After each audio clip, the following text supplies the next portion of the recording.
Mga kwento ng pag-ibig, kwento ng pag-asa at mga kwento ng buhay dito sa Barangay Love Stories. Love Stories.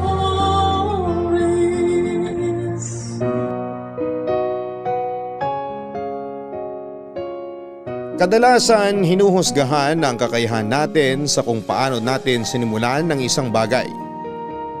At hindi sa paraan kung paano natin ito napagtagumpayan. Ilang beses muna nating mararanasang pagdudahan bago makuha ang loob ng mga taong walang bilib sa atin. Ngunit sa huli ay mapagtatanto rin na hindi naman pala natin kailangan ang opinyon nila para magpatuloy sa buhay. Ganito ang sinapit ng kabarangay natin na si Jelay dahil sa nakasanayan niyang pamumuhay ay ilang beses siyang pinagdudahan kung kaya ba niyang mapagtagumpayan ang isang bagay na hindi pa niya nasusubukan. Ngunit kakayanin kaya niya ang mga pagsubok na kaakibat nito o susukuan na lamang niya ito. Pakinggan natin ang kanyang istorya dito lamang sa mga kwento ng pag-ibig, buhay at pag-asa sa nangungunang Barangay Love Stories. Dear Papa Dudut, isang pagbati po sa inyo at sa inyong mga tagapakinig na lagi nakatutok dito sa Barangay Love Stories. Jelay na lamang po ang itawag ninyo sa akin. 45 years old na sa ngayon. Matangkad po ako, morena, makurba ang katawan at baby face din. May pagkatsinita rin ako at katamtama naman ang tangos ng ilong. Ang kaso ay madalas akong napagkakamalang lesbian dahil sa panlalaki kong kilos at pananamit. Pero yung totoo ay pusong babae pa rin naman ako at hindi nagkakagusto sa pareho ko ng kasarian. Itong kwento ko pong ibabahagi sa inyo ay nangyari 10 years ago. Lumaki ako sa poder ng Kuya Tom ko. Namamasada siya ng tricycle sa araw at barangay tanod naman sa gabi. Broken family kami. Ang mga magulang namin ay pareho nang may kanya-kanyang pamilya at pinabayaan na kaming magkapatid. Kaya naman sa murang edad ay naging karamay na talaga namin ang isa't isa. Malapit kami ng kuya ko at parang magkaibigan na ang turingan namin. Kahit na 10 taon yung agwat ng mga edad namin. Sweet kasi siya at supportive din na kuya. Pero kahit na ganoon kami ka-close ay istrikto pa rin siya pagdating sa mga lalaking nanliligaw sa akin. Papadudot na kapag tapos naman ako ng college sa kursong Bachelor of Elementary Education. Pero mula nang makagraduate ay hindi na ako nagplano pang mag-take ng board exam at naghanap na lamang ng trabaho. Hindi ko naman inakala noon na mahihirapan pala akong makahanap ng trabaho kahit nakatapos ako ng kolehiyo. Hindi naman ako mapili kaya kahit na anong mapasukan basta marangal ay pinapatos ko na ng mga panahong yon. Hanggang sa matanggap nga ako bilang lady guard sa isang shopping center sa Olongapo City. At dahil nasa hustong edad na ako at hindi pa rin nagkaka-boyfriend ay madalas na akong tuksuhin ni Kuya Tom sa kapitbahay naming si Kano. Pangalan pa lamang ng lalaking yon ay halos umusok na yung ilong ko sa galit. Bukod kasi sa taglay kong kasungitan pagdating sa mga lalaki, hindi ko talaga gusto si Kano dahil sa mga bisyo niya at sa lantarang pagpaparamdam na may gusto siya sa akin. 32 years old na noon si Kano at naging palayaw na niya ang Kano dahil sa mga katangian niyang namana sa tatay niya na isang Amerikano. Ang kaso ay hindi pinanagutan yung nanay niya. 12 anyos pa lamang siya nang maulila naman sa kanyang ina dahil sa leukemia. Nagtapos naman siya ng high school pero tulad ko ay hirap ding makahanap ng maayos na trabaho noon. kaya pangangalakal na lang muna ng basurang naging hanap buhay niya. Marangal naman ang trabaho niyang yon, kaya hindi ko siya minamalit doon. Ang ayaw ko lang ay bukod sa bisyo niya ay yung hilig niyang bumarkada, lalo na doon sa mga malalakas lagi ang amads sa lugar namin. Pero kahit na anong iwas ko sa kanya ay halos makabisado ko na yung kwento ng buhay niya dahil sa kuya ko, Papa Dudut.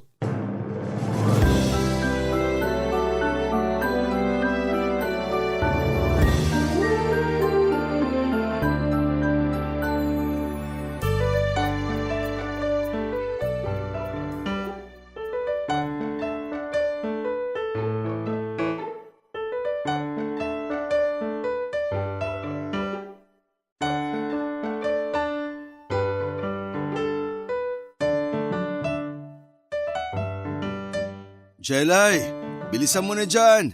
At nang maihatid na kita, kahit hanggang dun lang sa may kanto. Coding kasi ako ngayon eh. Ay naku, wag na kuya. Maglalakad na lang ako palabas ng kanto. Exercise din yun. Sus!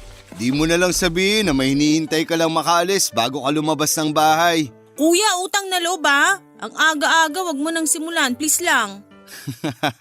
Wala pa nga akong binabanggit na pangalan. Parang lalamunin mo na ako agad ng buo ah. Wala kang ang binabanggit na pangalan pero alam ko naman kung sino yung tinutukoy mo. Wag ako kuya ah. Ito naman, di na mabiro. Pero speaking of the devil na malakas ang tama sa'yo, kaalis nga lang pala niya. Talaga lang ah. Wala akong pakialam sa taong yun. Kahit nga umakyat pa siya sa heaven, wala rin akong pake. Period. Ikaw talaga. Bakit ba masyadong mainit ang dugo mo kay Kano? Gwapo naman yun ah. Gwapo? Yak! Kung siya lang naman yung pamantayan mo ng kagwapuhan dito sa mundo, mawawala na ng pangit no? Malabo lang kasi ang mga mata mo. Gwapo kaya yun si Kano. Naiinis ka lang talaga sa kanya. Biruin mo, kahit laging babad sa initan hindi nangingitim. Tisoy! Tsaka yung mga mata niya. Ang ganda, lalo na kapag kinikindatan ka. Gwapo pala diligawan mo na. Kung ako nga lang yung babae sa ating dalawa baka ginawa ko na. Sayang yun, baka makuha pa ng iba. Aba, parang sa tono mo kuya botong-boto ka sa kumag na yun para sa akin ah. Bakit naman hindi? Di hamak naman na mas kilala ko na yung si Kano kaysa sa ibang lalaki dyan. Ewan ko sa'yo kuya.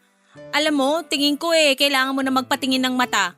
Huwag mong pakialaman tong mga mata ko kasi maayos pa tong nakakakita. Ikaw ang magpatingin na para makahanap ka naman ng majojowa mo. Uy, mabubulok na lang yung ovaryo mo di ka pa rin nagkaka-boyfriend. Baka sa katatanggi mo sa mga manliligaw mo tumandang dalaga ka na lang talaga. Mas mabuti nga kung ganun, walang sakit ng ulo. Tsaka kung kagaya lang din ni Kanu yung magiging boyfriend ko, wag na lang no? Sus, sinasabi mo lang yan. May naisip ako. Ano na naman yan? Magpustahan tayo. Pustahan?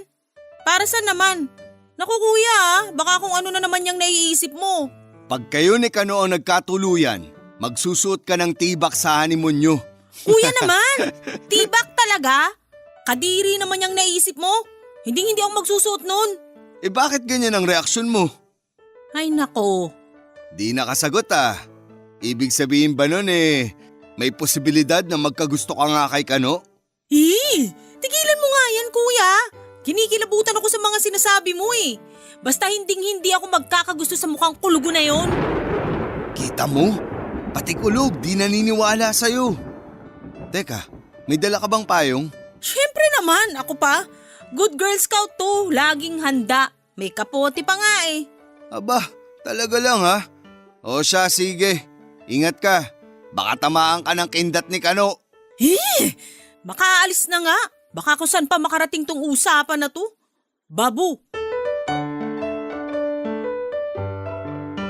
Papa Dudut, kahit parang lalaki ako kung kumilos ay meron din namang nagkakagusto sa akin, lalo na sa trabaho.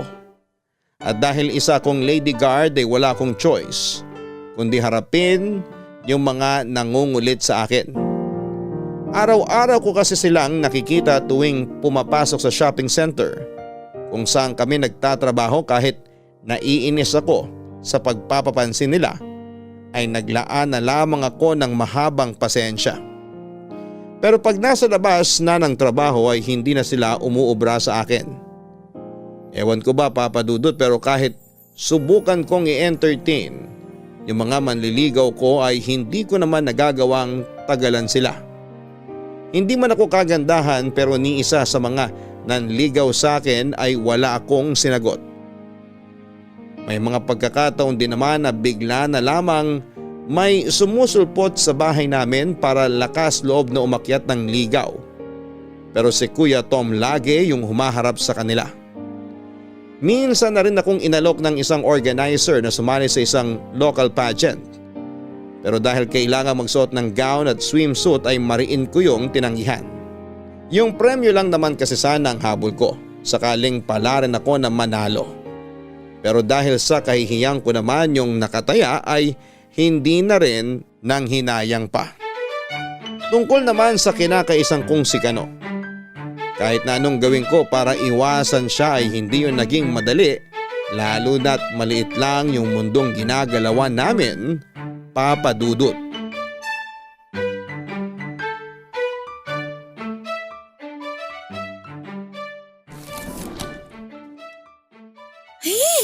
Naku naman, wala pala akong napkin dito sa drawer. Nakakainis. Ngayon pa talaga ako naubusan.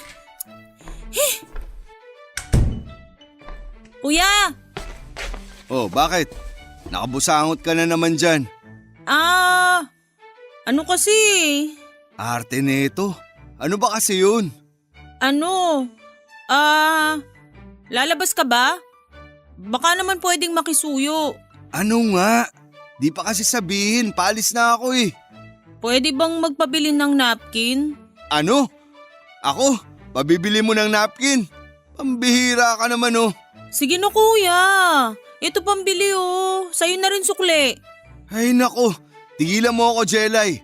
Kahit diamante pa ang ipangsul mo sa akin, ayoko pa rin. Pabili mo na ako ng kahit ano, wag lang napkin. Kaya mo na yan, malaki ka na. Kuya! Bahala ka dyan. Ay, paano ba to? Mukhang mapipilitan talaga ako na lumabas. Ay, makabili na nga. Bahala na. Nasa tapat lang naman yung tindahan.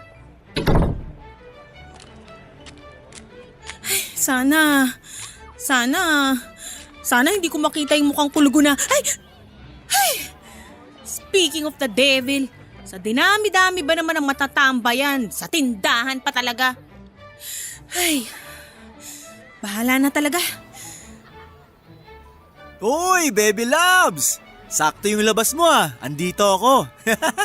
Good morning nga pala. Good morning mo mukha mo. Pwede bang lumayo-layo ka muna? Nakakasira ka ng umaga eh. To naman oh. Di pa man lang nakakapagkape. Ang init-init na agad ng ulo sa akin. Meron ka no? Isang salita pa mula dyan sa bibig mo. Lalanding na tong kamao ko sa magaspang mo mukha. Grabe naman. Pero sige, dahil mahal kita, lalayo ko ng konti.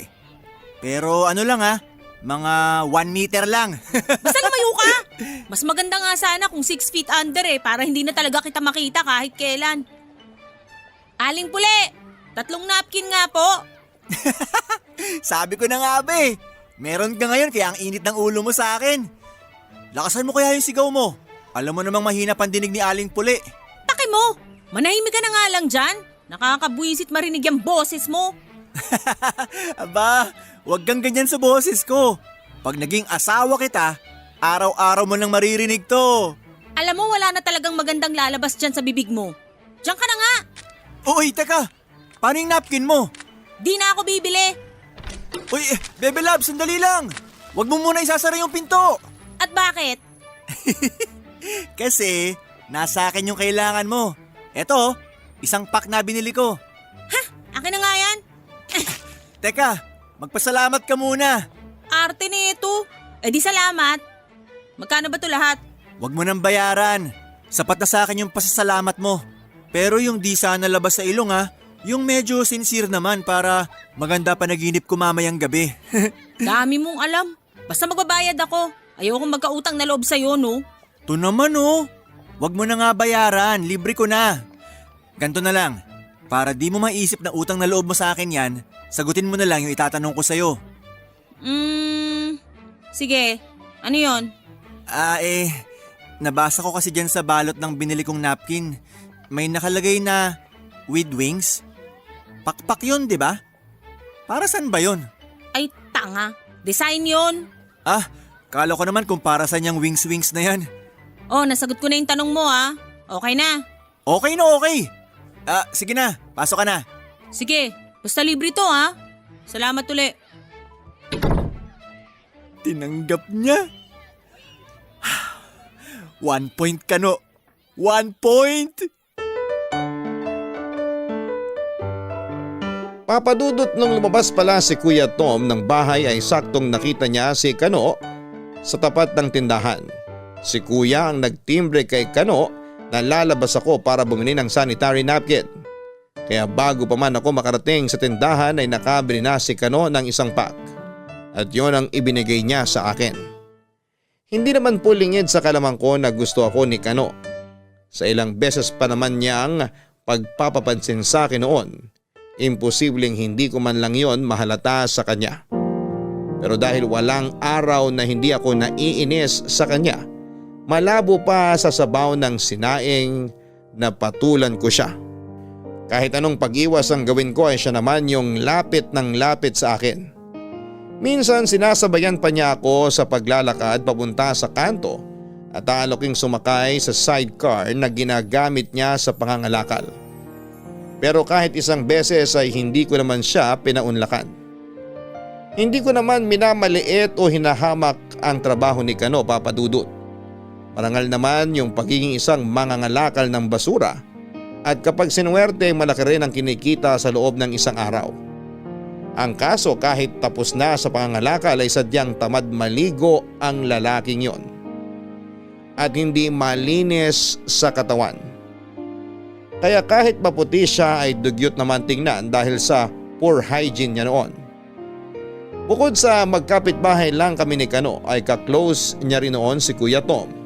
Kaya madalas din siya sa bahay namin. Minsan 2 beses pa sa isang buwan na nagkakayayaan sila ni kuya ko na mag-inuman sa amin.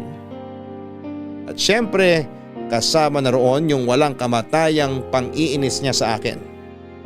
Isa pa sa ikinakainis ko ng panahon na yon, sa halip na ipagtanggol ako ng kapatid ko ay mas lalo pa niyang ipinapakita na botong-boto siya kay Kano para sa akin. Samantalang wala naman talaga akong makita na magandang katangian ng lalaking yon para magustuhan ko siya. Hanggang sa dumating yung araw na nagbiro ako kay Kano. Sinabihan ko siya na magtinuna at umiwas na sa mga bisyo at barkada niya para payagan ko siyang manligaw. Ang hindi niya alam ay sinabi ko lamang yon dahil alam ko naman na hindi niya yon kayang gawin. Pero mukhang mali ako ng inakala, Papa Dudut. Papa Dudut, hindi ko inaasahan na seseryosohin ni Kano ang kagustuhan namin na dinaan ko lang sa isang biruan. Umiwas siya sa pag-inom ng alak at sa iba pang mga bisyo. Palagi na rin siyang naliligo at nag-aayos ng sarili para magmukhang presentable tuwing humaharap siya sa akin. Hindi ko tuloy alam noon kung ano ang magiging reaksyon ko tuwing pumupunta siya sa bahay namin. Kahit minsan kasi hindi pumasok sa isipan ko na kayang maging malinis ni Kano. Lalong hindi ko inaasahan na kaya niyang umiwas sa barkada. Alam ko rin kasi na yung mga barkada niya ay ang mga kababata niya rin. Ang kaso yung mga lasenggo at basagulero naman ang mga yon. Bukod sa unti-unting pagbabago ni Kano ay huminto na rin siya sa pangangalakal ng basura. Sabi kasi niya ay bawas pogi points daw yon, kaya naghanap na lamang siya ng ibang trabaho. Matapos ang training ay natanggap siya bilang security guard sa isang bangko. Kaya naman mas lalong lumakas ang loob niya. Naligawan ako ng panahong yon, Papa Dudut. Kuya, di ba talaga naengkanto si Kano? Ba't biglang nagkaganon yun? Sabi ko naman kasi sa'yo, huwag mong hinahamon yung manok ko. Tanggal angas mo, no? Binibiro ko lang naman siya, no? Malay ko bang seseryosohin niya yun? Wala kang magagawa. Seryoso sa'yo yung tao. Ikaw ba? Wala ka man lang ba kahit konting nararamdaman para kay Kano? Aba syempre meron. At hindi lang konti kuya. Marami. Maraming inis. Ay, ewan ko sa'yo, Jelay. Pag kayong dalawa talaga nagkatuluyan. Hey! Yan ka na naman kuya eh. Tigilan mo na nga kasi ang karereto mo kay Kano. Alam mo, kahit ilang beses mo pang itanggi na hindi ka pa rin tinatamaan doon, hindi pa rin ako naniniwala. Basta, aabangan ko na lang kung anong susunod na mangyayari. May bisita ka yata kuya. Bisita ko o bisita mo? Lo, wala naman akong inaasahang bisita eh. Akala mo lang yun. Teka't pagbubuksan ko na muna yung bisita mo.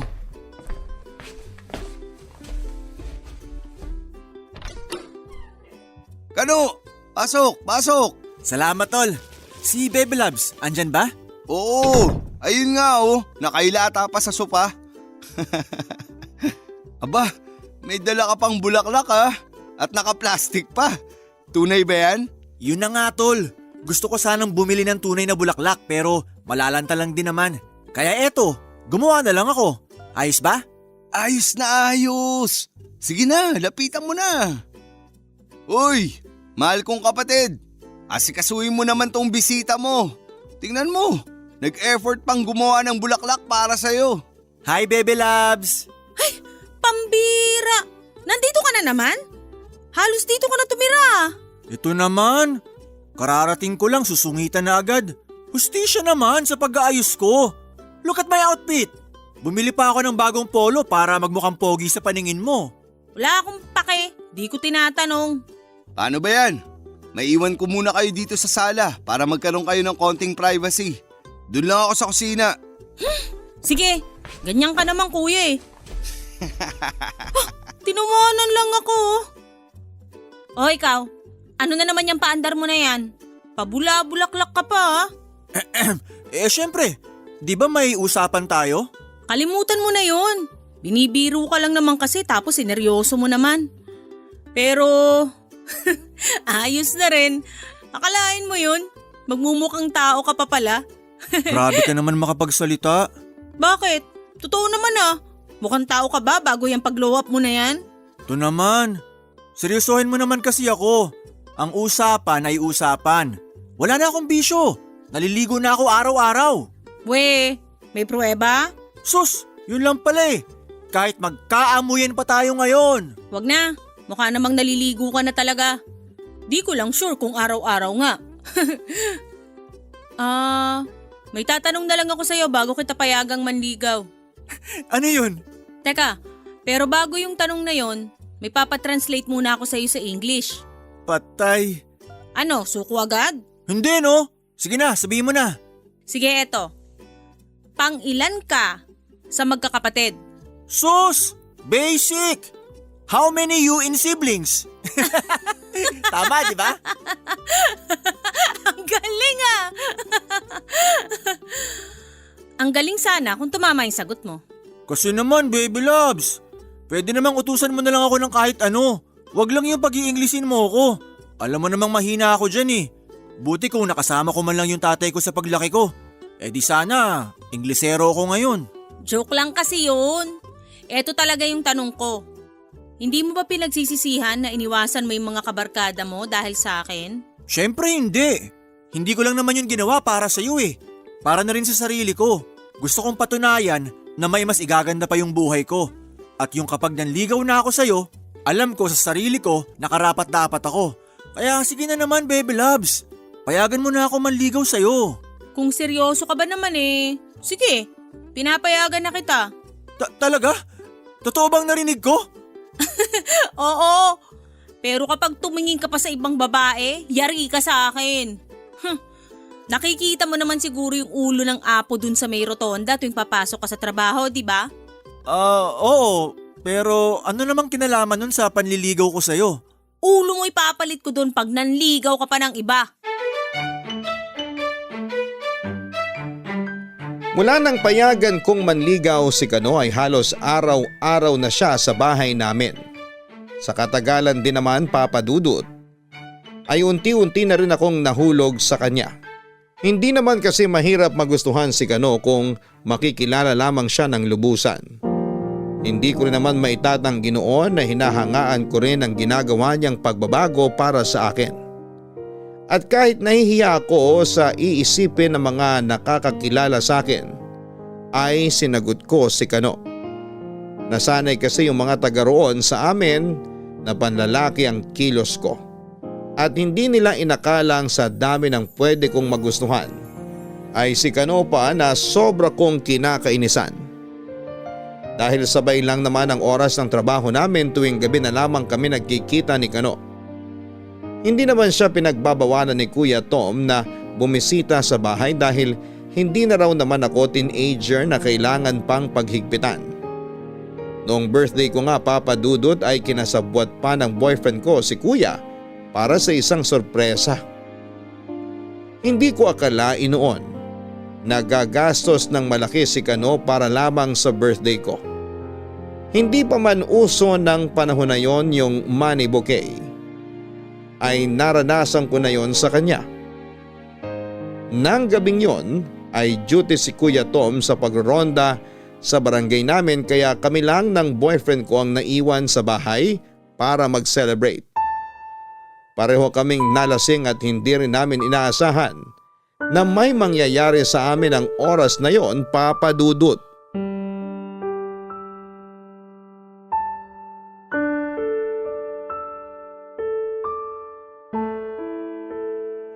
Anong nangyari, Kano? Hindi mo na ba nakontrol ang sarili mo kagabi? At dito nyo pa yung ginawa sa bahay namin? Pasensya na talaga, tol. Nadala lang talaga kami ng kalasingan kagabi. Sus! Lasing o hindi, alam nyo kung ano yung ginagawa nyo nun. Pasensya na talaga. Hindi na mauulit yun dito. Tsaka handa naman ako na panagutan yung utol mo sakaling magbunga yung nangyari sa amin. Kayong dalawa nga dapat yung kinakausap ko rito eh. Baka pwedeng hayaan na lang muna natin siya, tol. Sigurado nahihiya yun sa nangyari kaya nagkulong na lang sa kwarto. Tsaka ako yung lalaki. Ako dapat yung managot dito. Lalaki rin ako kaya naiintindihan kita. Pero kuya rin ako. Kailangan ko kayong kausapin pareho at pangaralan kahit matatanda na kayo. Alam mo naman siguro na ikaw ang unang boyfriend ng utol ko. Di ko naman nakakalimutan yun, tol, pero… Ay nako, wala nang pero-pero. Hoy, Jelay! Lumabas ka nga dyan! Pag di ka nakipag-usap, ipakakasal ko kayo ngayon din kaya wag mo akong subukan. Kuya naman matutulog pa ako Mamaya ka na matulog. Umupo ka muna dyan sa tabi ni Kano. Mag-uusap tayong tatlo. Ano ba kasing pag-uusapan? Wala ka naman sigurong amnesia, di ba? Pag-uusapan natin kung anong plano yung dalawa. Plano? Para saan, kuya? Ay, ganito kasi yun. Baka isipin mo pinaghihigpitan pa kita sa edad mong yan. Pero gusto ko lang makasiguro na hindi ka tatakbuhan nitong boyfriend mo kapag nagbunga yung nangyari sa inyo. Isang gabi lang naman yun, kuya. Hindi pa yun magbubunga. Ay, inosente ka pa nga. Ikaw, Kano, kaya mo bang pakasalan tong kapatid ko kung sakali? Choosy pa ba ako niyan, tol? Syempre naman, oh. Tagal ko na kayang hinihintay na mapakasalan tong baby loves ko. Manahimik ka nga dyan. Sinadya mo siguro yung nangyari, no? Oy, di ah. Huwag kang mapanghusga dyan. Pareho kaya tayong lasing nun. Ba't parang defensive ka? Ikaw kasi. Ang bilis mo mag-isip ng masama tungkol sa akin. Basta, papanindigan ko yung sinabi ko na pananagutan kita kapag nabuntis ka. At magpapakasal kayong dalawa. Kuya! Ano pa bang inaarte mo dyan? May relasyon na naman kayong dalawa. Nakakahiya kasi kapag nalaman ng mga kapitbahay natin na bigla na lang akong nabuntis. Tapos tong mukhang kulugo pa na to yung ama. Hanggang ngayon pala kinakahiya mo pa rin ako. Ha? Uy, hindi ah. Hindi naman yun yung ibig kong sabihin. Uwi na muna ako, tol. Usap na lang tayo ulit. Sige.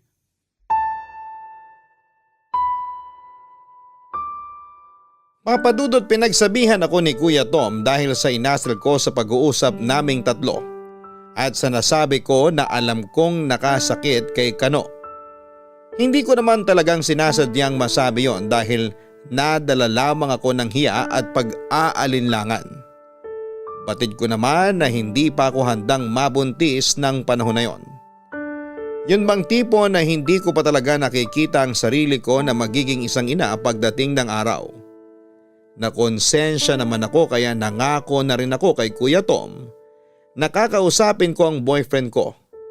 Ang kaso'y ilang araw din na hindi nagparamdam sa akin si Kano at mukhang sinadya talaga na iwasan ako. Sa ilang araw noon na hindi ko nakikita si Kano ay unti-unti ko na rin hinahanap-hanap ang presensya niya. Medyo nasanay na rin kasi ako sa kakulitan niya na isa rin sa mga nagustuhan ko. Sa kabila ng mga kinakainasan ko sa kanya, Papa Dudut, noong ko lang din napagtanto na hindi lang pala si Kano ang binago ko, kundi binago niya rin ng paunti-unti yung buhay ko. Bukod sa kuya ko ay siya pa lang kasi yung unang lalaki na nagparamdam sa akin na isa akong babae. Gentleman kasi siya at palaging iniisip kung ano ang mararamdaman ko.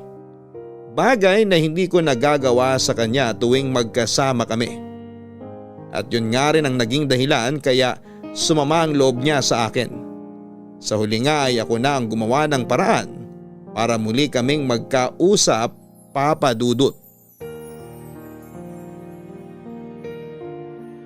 Papa Dudut, sa unang punta ko sa bahay ni Kano ay hindi ko siya naabutan dahil meron daw itong importanteng lakad. Yung kapitbahay niya lang noon ang nakausap ko. Pero yung sumunod na sinabi nito yung hindi ko nagustuhan.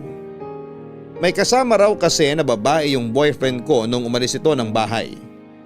Bagamat hindi ko pa naman alam kung sino yung kasama niya, ay nagngingit-ngit na kagad ang kalooban ko ng oras na yon. Kahit pa ulit-ulit kong itanggi ay hindi ko naman maitatago noon na mahal ko na si Kano at kahit na ilang buwan na rin kaming magkarelasyon ay hindi ko pa yon nasasabi sa kanya. Ang tanging alam niya lamang kasi ay gusto ko rin siya at tanggap ko siya bilang boyfriend ko. Sapat na para sa kanya yon. Sa sama ng loob ko ay hindi ko na rin po ipinilit pa na magkausap kami. Nagmatigas ako kahit na ako naman talaga yung may nagagawang pagkakamali. Sa 2 linggo na lumipas ay meron din akong napagtanto. Nung tingnan ko yung mga marka sa kalendaryo ko sa kwarto, saka ko lang napagtantong delayed ang period ko. Kung wala sanang nangyari sa amin ni Kano ay hindi ko mararamdaman ang kabahan at mag-alala. Pero dahil sa isang gabing yon na posibleng magbunga ay pinili ko pa ring manigurado, Papa Dudut.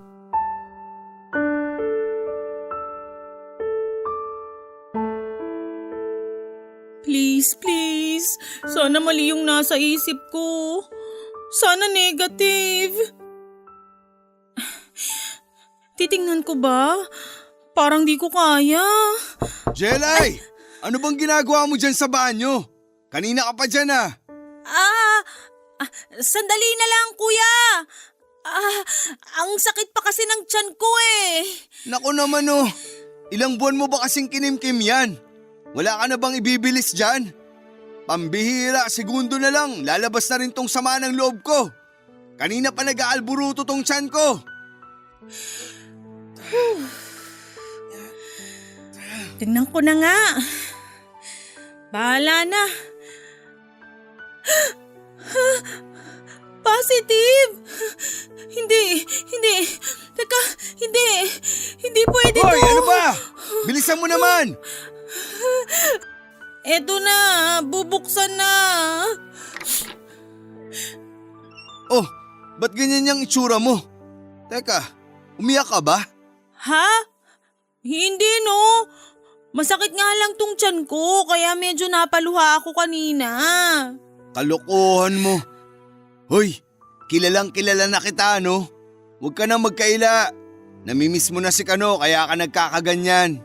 Sabi ko naman kasi sa'yo, puntahan mo na Mas at malala pa doon, kuya. anong ibig mong sabihin? Baka naman buntis ka na. Ba't natahimik ka? Buntis ka nga?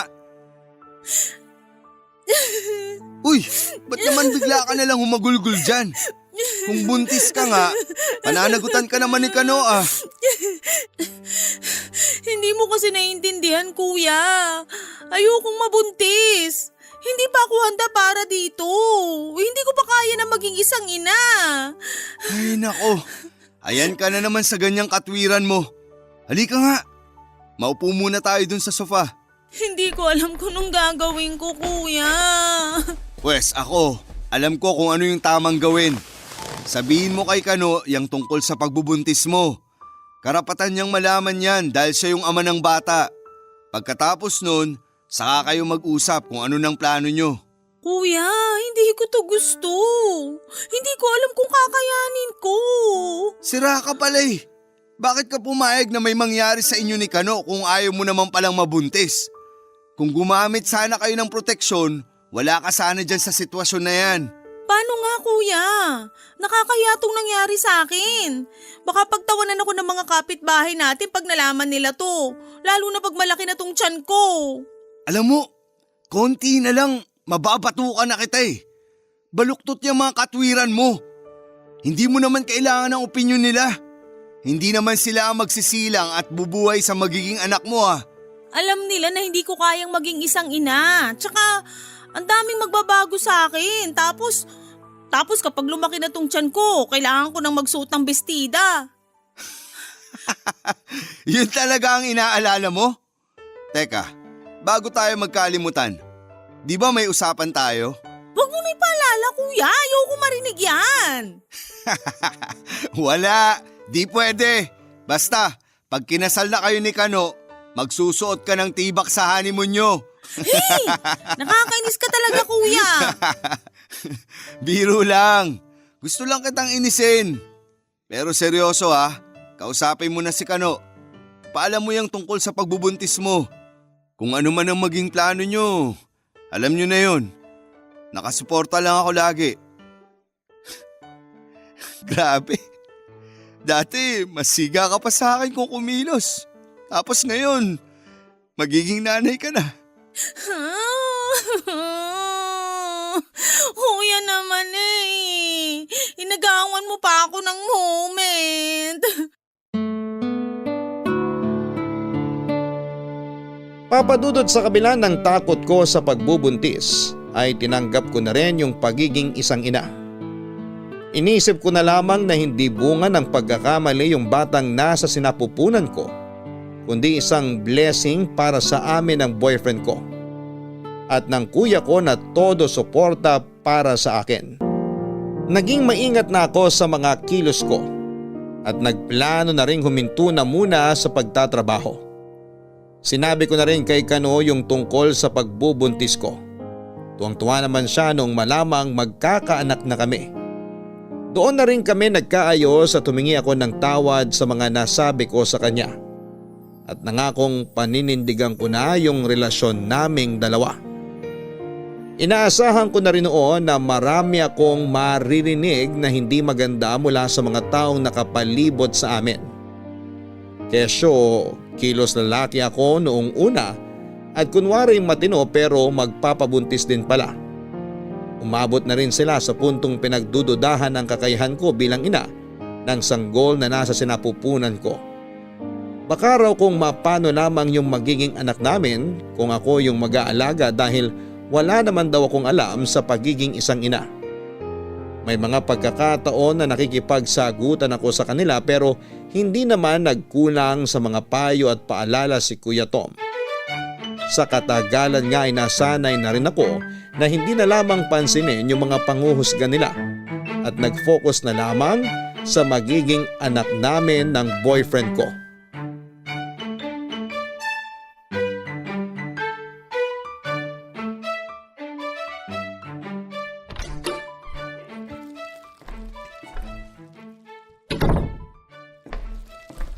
Hi Bebe Labs! Dala ko na yung pinapabili mo mangga. Ba't ang tagal mo? Na-traffic lang. Pero huwag ka mag-alala. Dala ko naman yung pinapabili mo. At gaya ng bilin mo, dapat makinis, walang gasgas at sariwa. Ayos ba? Balatan mo na, tapos slice mo na parang french fries. Ha? Mangga tapos parang french fries? Seryoso ka ba? Ako na nga lang gagawa. Ha? Hindi, ako na. Ako nang magbabalat nito. Ako na nga, di ba? Iba na lang gawin mo. Ano namang ipapagawa mo? Simple lang. Ikaw gagawa ng lahat ng gawain ko dito sa bahay. Pero syempre, unahin mo na yung pagpupunas ng sahig. Pambihira naman oh. Ako talaga? Ayaw mo? Sige, umuwi ka na lang. Sige na. Gagawin ko na. Kung di lang talaga kita mahal eh.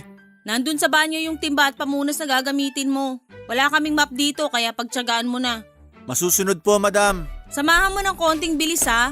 Baka maabutan pa ni kuya na marumi ang sahig namin. Naku!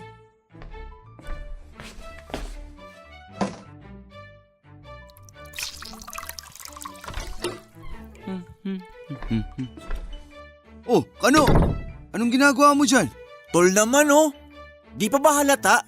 Nagpupunas ako ng sahig. Kailangan daw pakintabin, sabi nitong baby loves ko. Aba, ayos ah. Mukhang di na kami mapapagod. Sana noon mo pa sinabi na gusto mo palang gawin yan. Basta para sa mag-ina ko, kahit ano tol. Naks, lakas naman maka-green flag. Baka gusto mo rin pumunta rito tuwing Sabado. Tamang-tama. Mapupuno na ng maruming damit yung basket sa likod bahay. Oy, sobra na yan ha. Ayoko maglaba no. Ipagawa nyo na sa akin kahit ano. Wag lang yun. Nako, narinig mo ba yung sinabi ng boyfriend mo?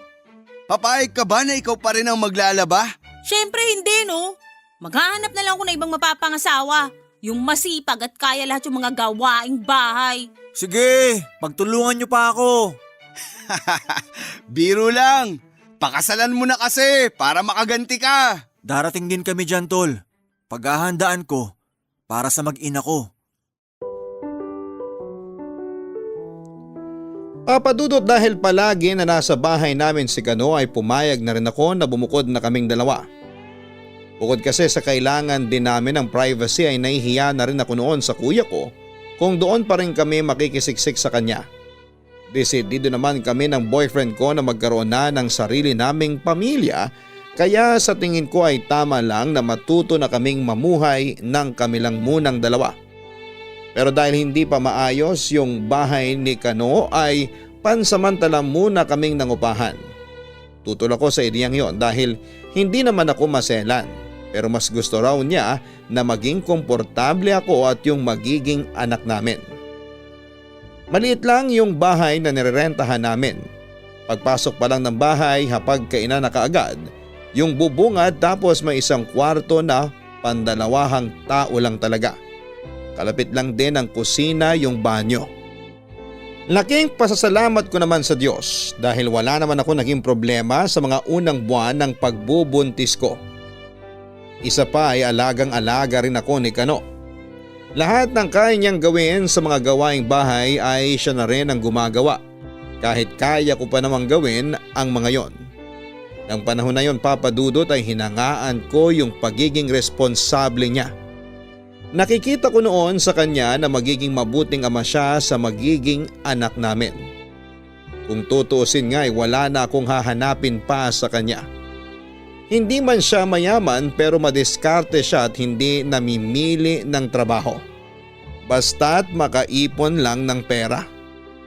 Pero kahit na anong saya namin noon papadudot ay dumating pa rin ang isang malaking pagsubok na yumanig sa buhay naming dalawa. Papadudot matapos ang 24 weeks ng pagbubuntis ko ay saka naman namin nalaman na yung sanggol na nasa sinapupunan ko ay wala na palang buhay.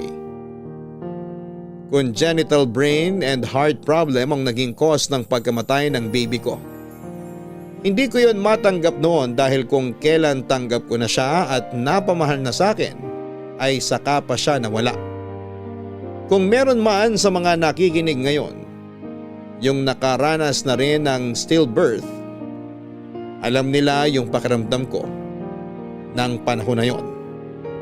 Ang mas masakit pa ay nailabas ko siya sa pamamagitan ng normal delivery pero hindi ko na kailanman narinig ang unang iyak niya. Yung mga masasayang naisip ko noon sa pagsilang ko sa unang baby namin ay nanatili na lamang na imahinasyon. Halos hindi ko mabitawan yung baby ko ng sandaling yon. Parang namanhid na rin yung buong katawan ko sa sakit na nararamdaman ko habang hawak ang malamig nitong bangkay. Umabot din ako sa punto na walang kahit na anong salita ang makapagpapagaan ng kalooban ko. Ang tanging gusto ko lang noon ay mabuhay yung baby ko at makasama ko pa ng matagal. Bagay na imposible nang mangyari. Matapos kong maipanganak ang baby namin ay binigyan namin siya ng disenteng libing. Patid ko rin naman noon na hindi lang ako yung nasasaktan at nagluluksa sa pagkawala ng baby namin. Pero pinilit ni Kano ang magpakatatag para sa aming dalawa. Alam niya na sa kanya na lamang ako kumukuha ng lakas. Ni isang beses ay hindi ko siya nakitaang lumuha. Pero kitang kita ko noon sa mga mata niya yung matinding sakit at lungkot. Kung gaano siya kasaya noong nalaman niyang buntis ako, ay ganon din siya nalungkot habang unti-unting naglalaho sa paningin namin si baby ng araw ng libing nito, Papa Dudut.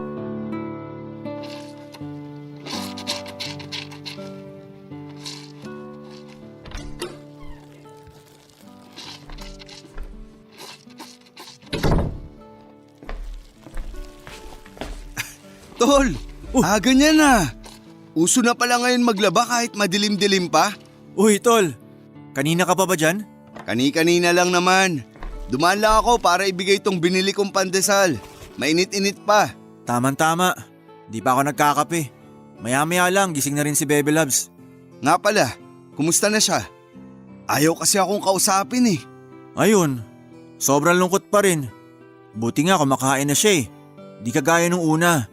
Lagi nagmumukmuk sa kwarto tapos di kumakain kung di ko papipilitin. Buti na nga lang at nandyan ka. Kahit papano, pinakikinggan ka niya. Pero seryoso tol ha. Salamat. Di rin biro yung pasensya mo sa utol ko. Maliit na bagay. Kung meron man kasing unang makakaunawa sa nararamdaman niya ngayon, ako yun. Ako yung tatay ng baby niya na pinagluluksaan namin pareho. Sa totoo lang, gusto ko na ring umiyak tuwing nakikita ko siya na sobrang lungkot. Pero gusto mong maging malakas para sa kanya. Ganun na nga. Kaya eto, lakas-lakasan na lang muna kahit sa loob ko, durog na. Tibay mo tol. Hindi talaga ako nagkamali na sa'yo ko'y pinagkatiwala yung kaisa-isa kong kapatid. Sus, ako pa ba? Bago ko pa niligawan yun, hinanda ko ng sarili ko. Lagi pa naman may toyo yun. Natural na sa kanya yun. Magtaka ka pag bigla na lang naging sweet si... Hoy! Kaya aga-agang iingay yung dalawa. Nako, ayan na nga. Mukhang maaga kang mag-aadobo ngayon, tol. Batsi na muna ako. Ang aga mo yatang maligaw dito, kuya. Ay! Teka! Pandesal ba yung dala mo? Ang bango! Oo. Dumaan kasi ako sa bakery kanina. Naisip ko, baka di pa kayo nag-aalmusal. Oh, eto, kunin mo na. Palis na rin ako eh. Salamat, kuya. Buti ka pa, naalala mo yung paborito kong almusal. Di kagaya nung isa dyan. Oh, bakit na naman? Naglalaba pa nga ako, Bebe Loves, oh. Bahala ka dyan. Kaya mo na yan. Jelay, alis na ako. Sige, kuya, ingat. Salamat uli dito sa mainit-init pang pandesal. Ba't pag sa kuya mo, tuwang-tuwa ka kaagad pag binibilang ka? Pag sa akin, nagagalit ka pa. Bakit, kuya ba kita? Siyempre hindi. Tsaka di ko gugustuhin maging kuya mo, no? Baka 30 pa lang, puti na lahat ng buhok ko. Talaga lang ha? Pwes, wag kang hihingi nitong pandesal na binili ni kuya. Maglaba ka dyan hanggang bukas. Pambihira.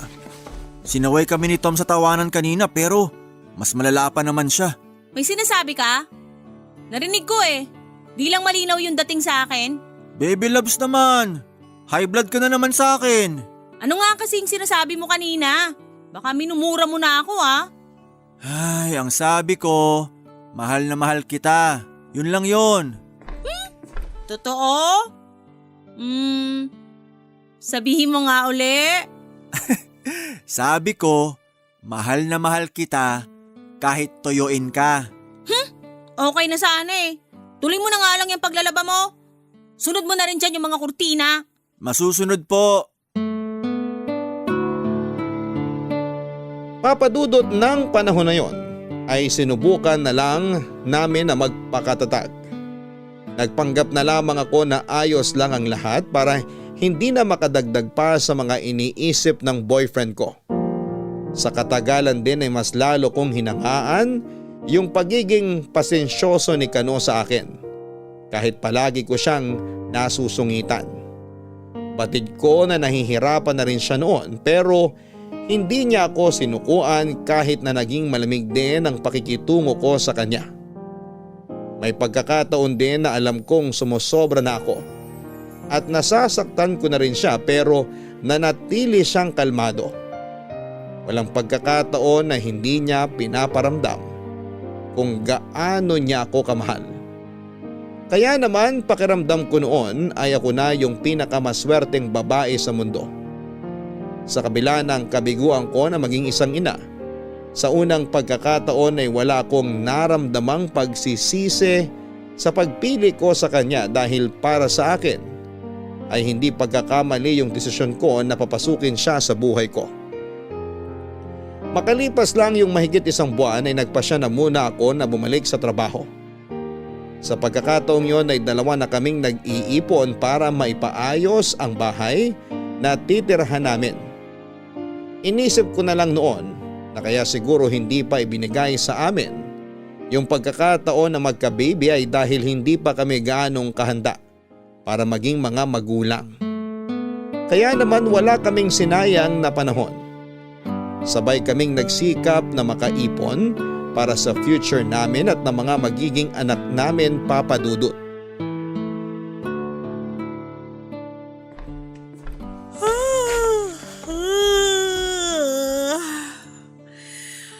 Grabe, nangalay na mga binti ko sa kakatayo kanina. Ako nga rin eh. Pero batak naman to mga binti ko sa kakapedal ng bisikleta ko may sidecar nung nangangalakal pa ako ng basura. Teka, ang aga mo yatang nakauwi. Kanina ka pa ba rito? Kararating ko lang. Medyo nauna lang ng konti sa'yo. Upo ka muna. Imamasahe ko mga paa mo. Ha? Naku, wag na. Pareho tayong pagod, no? Pahinga lang katapat nito, saka isang tasang kape. Sigurado ka? Oo naman. Kape na lang. O sige, pagtitimpla kita. Mainit pa naman siguro yung laman ng thermos natin. Salamat, Labs. Upo na lang muna ako rito. Labs, wag mo lalagyan ng asukal ah. Oo, alam ko na yon. Tagal naman. Biro lang. Ito na nga, tapos na. Agad-agad. Bango nitong kape ah. Bebe Labs, may ibibigay nga pala ako sa'yo. Ano yun? Teka, kukunin ko muna dito sa ilalim ng mesa. Tinago ko kasi muna dito kanina para di mo agad mapansin.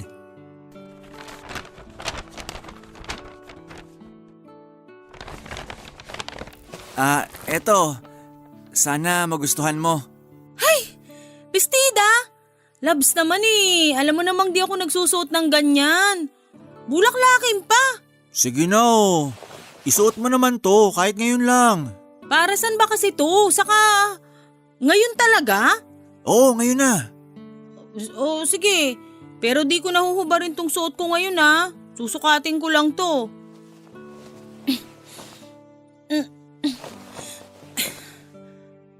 Nasuot ko na. Okay na ba? Ganda mo talaga. Bagay naman sa'yo eh. Ikaw lang talaga yung may ayaw na magsuot ng ganyan.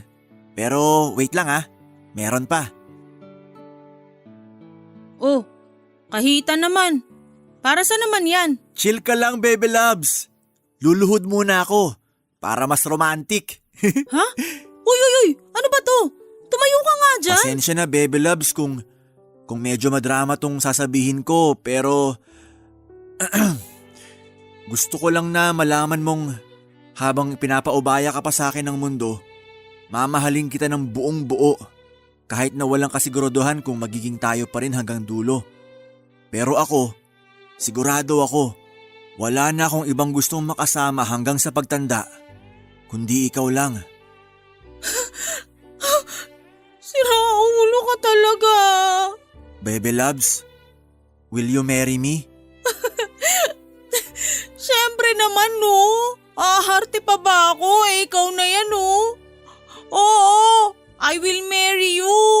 Salamat, baby loves! Ayos din tong pakulo mo ha. Pinagbestida mo pa ako bago ka mag-propose. Hayaan mo na. Yan pa lang kasi yung afford ko sa ngayon eh. Isipin mo na lang, gown talaga yan. Pero low budget nga lang. Tsaka, ang baduy pala talaga ng proposal sa totoong buhay no? Grabe ka naman. Umeport pa akong lumuhod tapos tatawanan mo lang. Biro lang. Siyempre kinilig ako sa ginawa mo. Kaya salamat, Labs. Hindi lang para dito sa bestida at singsing na binigay mo, kundi para sa mahabang pasensya mo. At sa palaging pag-unawa sa akin kahit na minsan. Alam mo yun, parang sumusobra na rin ako. Sus, yun lang eh. Kahit gaano ka pa kasungit, di kita susukuan. Lalo na ngayong pumayag ka ng pakasalan kita. Sarap pala sa pakiramdam. Tama ka. Hindi ko nga rin nakalain na darating pa ako sa ganitong punto ng buhay ko. Kala ko kasi di na ako magkaka-boyfriend eh. Paano eh, ang sungit-sungit mo? Buti na lang matyaga ako. Tsaka di ka nalugi sa akin ha. Saan ka makakahanap ng ganto ka pogi na naglalaban ng mga panty mo? Hindi ko muna yung bibig mo. Malamig na yung kape ko. Ay, sabi ko nga.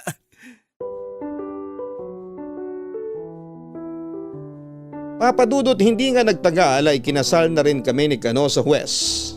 Simple lang din noon yung naging selebrasyon namin dahil yun lang ang kaya ng budget namin. Yung naipon naming pera ay ginamit na lang sa pagpapaayos ng bahay na nilipatan namin bago pa kami ikasal. Gaya ng inaasahan namin noon ay hindi pa rin nawala yung mga taong hindi masaya para sa aming mag-asawa. Pero sa halip na magpaapekto sa kanila, ay mas lalo naming ipinakita kung gaano kasaya yung nabuo naming pamilya. Sa ngayon ay meron na kaming 2 anak, isang babae at isang lalaki. Para kaming nanalo sa loto noong maging matagumpay ang pagbubuntis ko. Kung sa iba ay perang sukatan nila ng tagumpay, sa akin naman ay yung mabigyan ng anak yung asawa ko at magampanan yung tungkulin ko bilang isang ina. Noong ko lang kasi napagtanto na kaya ko naman pala.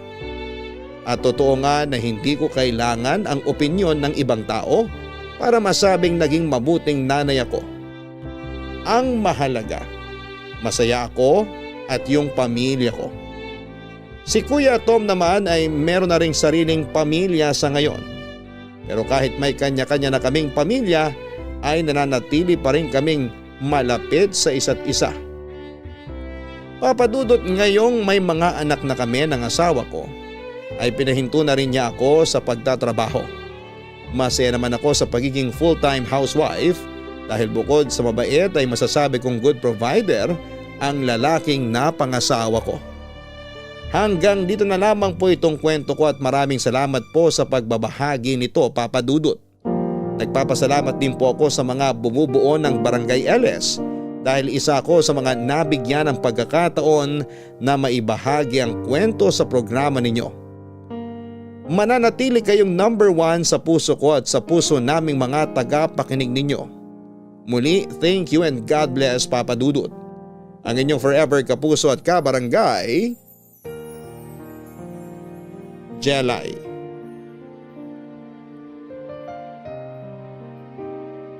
Mga kabarangay, tunay nga na ang tagumpay ay hindi lang nasusukat sa mga material na bagay at kung gaano karangya ang tinatamasa natin sa buhay.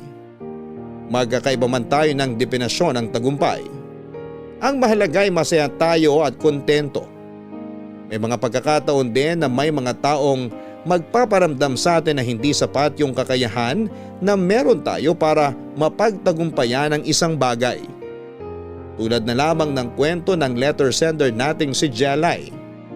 Dahil kilos lalaki siya noon, may mga taong pinagdududahan ang kakayahan niya bilang isang ina.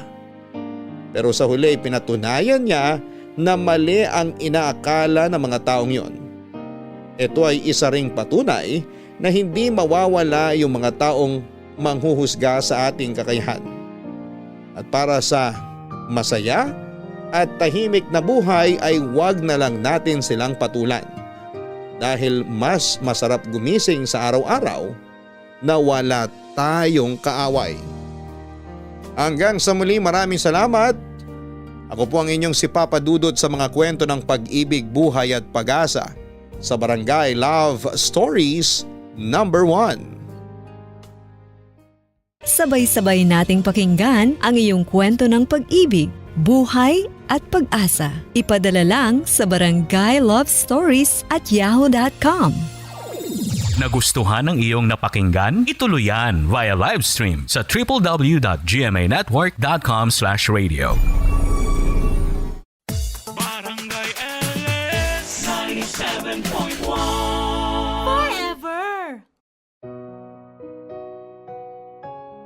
Dear Papa Dudut, magandang araw po sa inyo at sa lahat ng inyong tagapakinig. Ako po si Ferdy, 38 years old at isang OFW sa Dubai. Una po sa lahat ay gusto ko po sa inyong magpasalamat dahil isa po ako sa inyong mga loyal kabarangay. At sinusubukan ko po na mapakinggan as much as I can ang inyong programa online. Kahit papaano po kasi ay napapawin nito ang kalungkutan at pangungulila ko dito sa Dubai. Lalo na nitong nakaraang taon kung kailan meron akong matinding pinagdaanan. Taga-Oriental Mindoro po ako originally ang aking pamilya. Pero noong ako ay mag-college na ay nagpa-Maynila na po ako. And eventually ay doon na rin po ako nakapag-relocate at naiwan na ang aking mga magulang sa Mindoro. At dahil na rin po siguro sa impluwensya ng aking mga kapatid, dahil nakita ko po na ang laki ng naging improvement nila sa pinansyal ng makapag-abroad, ay nag-OFW na rin po ako noong ako ay 24 years old. At magdadalawang dekada na nga po na OFW sa Middle East. At mukhang matatagalan pa nga po ako sa pag-i-stay dito. Sa edad kong 38 ay wala pa rin po akong asawa, Papa Dudut. Sa ngayon po ay nakakatatlong serious relationship lang po ako. Ang una kong GF ay na-meet ko nung high school at tumagal po ng 3 taon. Ang ikalawang naging girlfriend ko naman ay na-meet ko sa una kong work sa Maynila. At tumagal po ito ng 6 na taon. At ang ikatlo ko naman pong GF ay na-meet ko dito sa Dubai at tumagal ng 7 taon. Kung mapapansin po ninyo ay talagang napakatagal ng aking mga nagiging relationships. One man woman po kasi talaga ako, Papa Dudut. At hindi rin ako basta-basta pumapasok sa relasyon kapag hindi ako sigurado sa babae. Isa rin pong dahilan ay kapag nagmahal po kasi ako ay todo bigay po talaga sa lahat. At dahil din dito ay nahihirapan po ako na makapag-move on. Minsan nga po ay umaabot na sa punto na nagiging toxic na ang relationship pero nahihirapan pa rin po ako na bumitiw.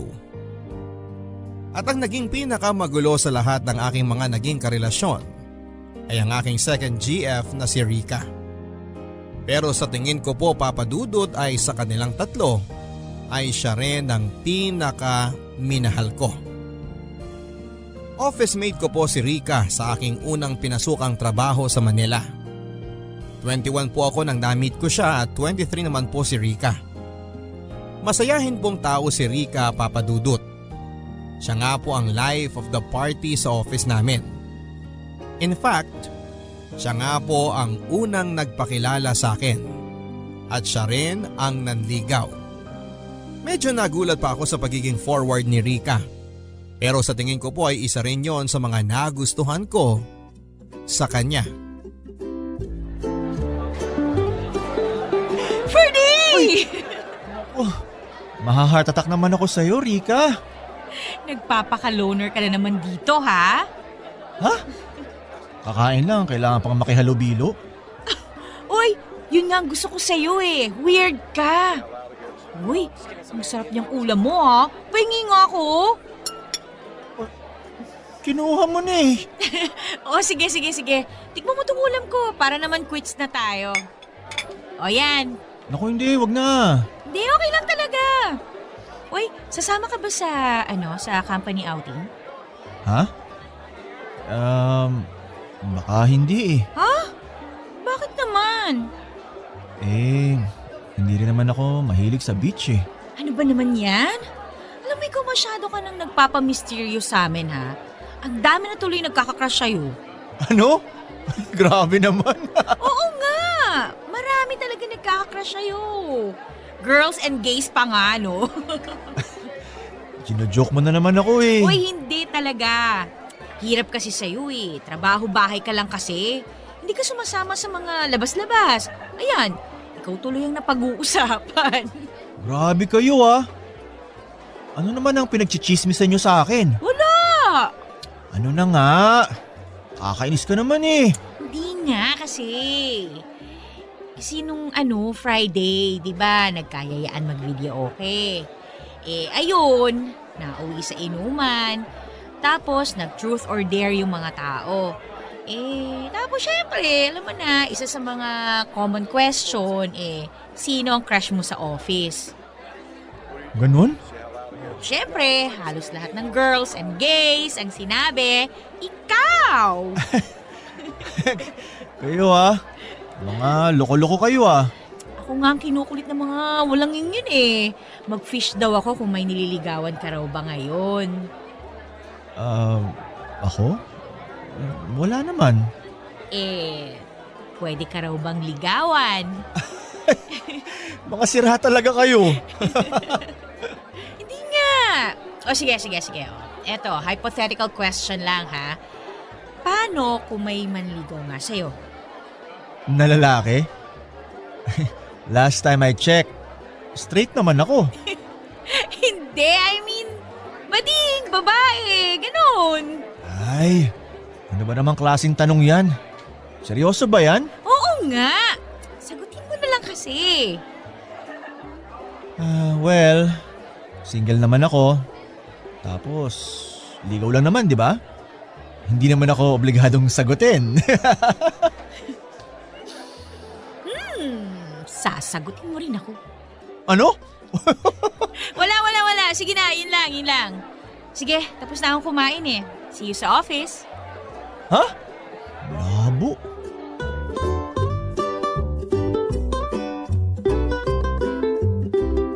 Isa pong malaking tease si Rika, Papa Dudut. At nang tumagal-tagal nga po ay umeepekto na ito sa akin. Hindi naman po gaanong kagandahan si Rika at hindi rin naman siya pangit. Sakto lang po siya. Pero pagdating sa personality ay doon talaga siya nakakalamang.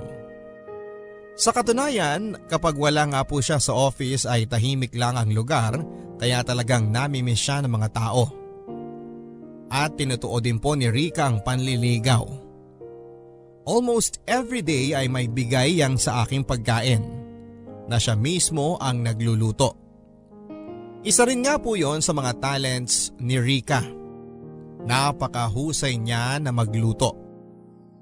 At ang sarap lang din sa pakiramdam na everyday ay may umi-effort na ipagluto ka ng pagkain. Na everyday ay may taong maaasahan mo na magpapasaya sa iyo kung may problema na dumapo sa iyo.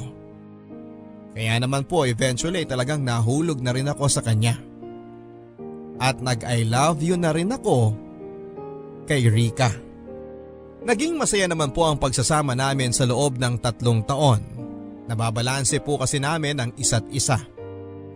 Kung si Rika ay maingay, emotional at extroverted, ako naman po ay tahimik lamang, pasensyoso at introverted. Medyo silosa nga lang po itong si Rika. Pero dahil hindi nga rin naman po ako mahilig na lumabas-labas at makihalubilo sa mga tao, ay napakadalang lang din naman po ng mga pagkakataon na may pinagseselosan siya. Ang unang naging malaking pagsubok po sa aming relasyon ay ang aking pag-abroad. Dapat po kasi ay sasama rin sa akin si Rica sa Dubai. Pero sa kasamaang palad ay hindi po siya nakapasok sa kumpanyang ina-applyan niya. Dapat nga po ay hindi na rin ako tutuloy pa sa Dubai. Pero nangihinayang din naman po kami kung i-give up ko po ang opportunity na yon. Napagkasunduan na lang po namin na sumunod na lamang sa akin si Rica eventually. Baka naman mamaya mambababae ka lang doon ha? Lo, kita mo namang opisina bahay lang ako kahit dito, di ba? Bakit ba? Hindi mo masabi. Iba ng panahon ngayon no, mga agresibo na mga babae. Nako, nagsalita ang hindi agresibo. At saka ano naman kung magkaroon ng mga agresibong babae doon? Hindi naman silang mahal ko. Siyempre, sasabihin mo yan ngayon. Pero pag nasa sitwasyon ka na, baka mamaya mahirapan kang tumanggi. Ay, edi simple lang. Hindi ko ilalagay ang sarili ko sa sitwasyon na matutukso ako. Oy, siguraduhin mo yan ha. Alam mo ikaw, napakaselosa mo. Pareho naman tayo ng magiging kalagayan eh. Malalayo ako sa'yo. Malalapit ka rin sa tukso. Pero may tiwala ako sa'yo. Nako, dapat lang no. Mahal. Pero hindi nga. Seryosong usapan na. Kung ayaw mo mag-Dubai ako, sabihin mo lang. Hindi ako aalis. Talaga? Oo! Sus! May pag-aalinlangan, nasisense ko. Ano ka ba? Hindi nga. Seryoso. Siyempre kung mabigat sa loob mong pag-alis ko, hindi ko na itutuloy. Kasi mas mahalaga ka kesa sa Dubai. Ano ka ba? Joke lang yun. Sige na, tuloy mo na yan. Napakagandang oportunidad niyan, di ba? Kasi nakasimangot ka pa rin eh. Hindi. Nalulungkot lang ako, tsaka natatakot, tsaka naiinis. Oh, bakit ka naman naiinis? Wala. Kasi naisip ko, kung tutuusin sa ating dalawa, ako pa nga yung may matinding pangangailangang umalis eh. Ikaw, bunso ka. Lahat ng mga kapatid mo, OFW na. Maalwan na ang buhay ng mga magulang mo sa Mindoro. Ako yung panganay. Hirap pa rin si nanay sa Marinduque. May kapatid pa akong pinapaaral. Tapos, ako pa yung hindi natanggap sa abroad. Mahal, may dahilan na siguro ang tadhana kung bakit hindi ka pa makaalis. At dapat, yan ang lagi mong isipin, na may mga kailangan ka pang gawin dito. Pero susunod ka. Magkakasama pa tayo dun sa Dubai, okay? Okay. At saka, wag mo nang alalahanin yung mga magulang mo.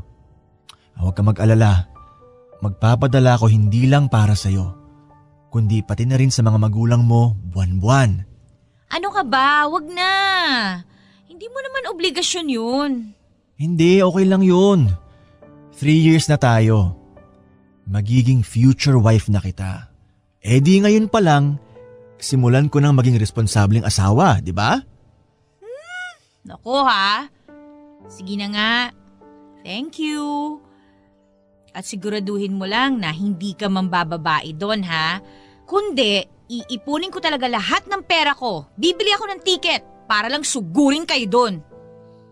Ay nako, yung iipunin mo na yan para sa paghihiganti na ini-imagine mo lang, ipunin mo na lang para sa future wedding natin. Okay ba?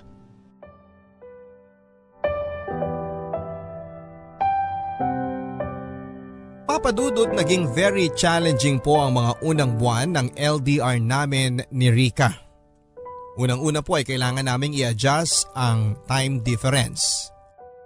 Pagkalabas po kasi sa opisina ay hating gabi na sa Pilipinas at dahil ayaw ko rin naman pong mapuyat si Rica dahil may pasok po siya sa opisina kinabukasan ay matagal ng 1 oras naming pag-uusap. Kaya naman po kahit na lunchtime ko ay tumatawag pa ako kay Rika para lamang makapagsingit pa kami ng konting oras ng pag-uusap. At ikalawa na nga po ay ang selos dahil nag-send ako ng mga pictures namin sa kumpanya. Ay nakita niya na may magandang Egyptian akong katabi sa picture. Pero eventually ay nag-get over na rin po si Rika sa mga pagsiselos at insecurities niya. At hindi ko rin naman po siya binigyan ng dahilan para magselos. Talagang pinatunayan ko po sa kanya na trabaho-bahay lamang ako at bawat kilos ko ay halos inire-report ko sa kanya. Bukod pa dyan ay pinatunayan ko rin kay Rika na hindi lamang mahal ko siya kundi responsable din akong future husband niya.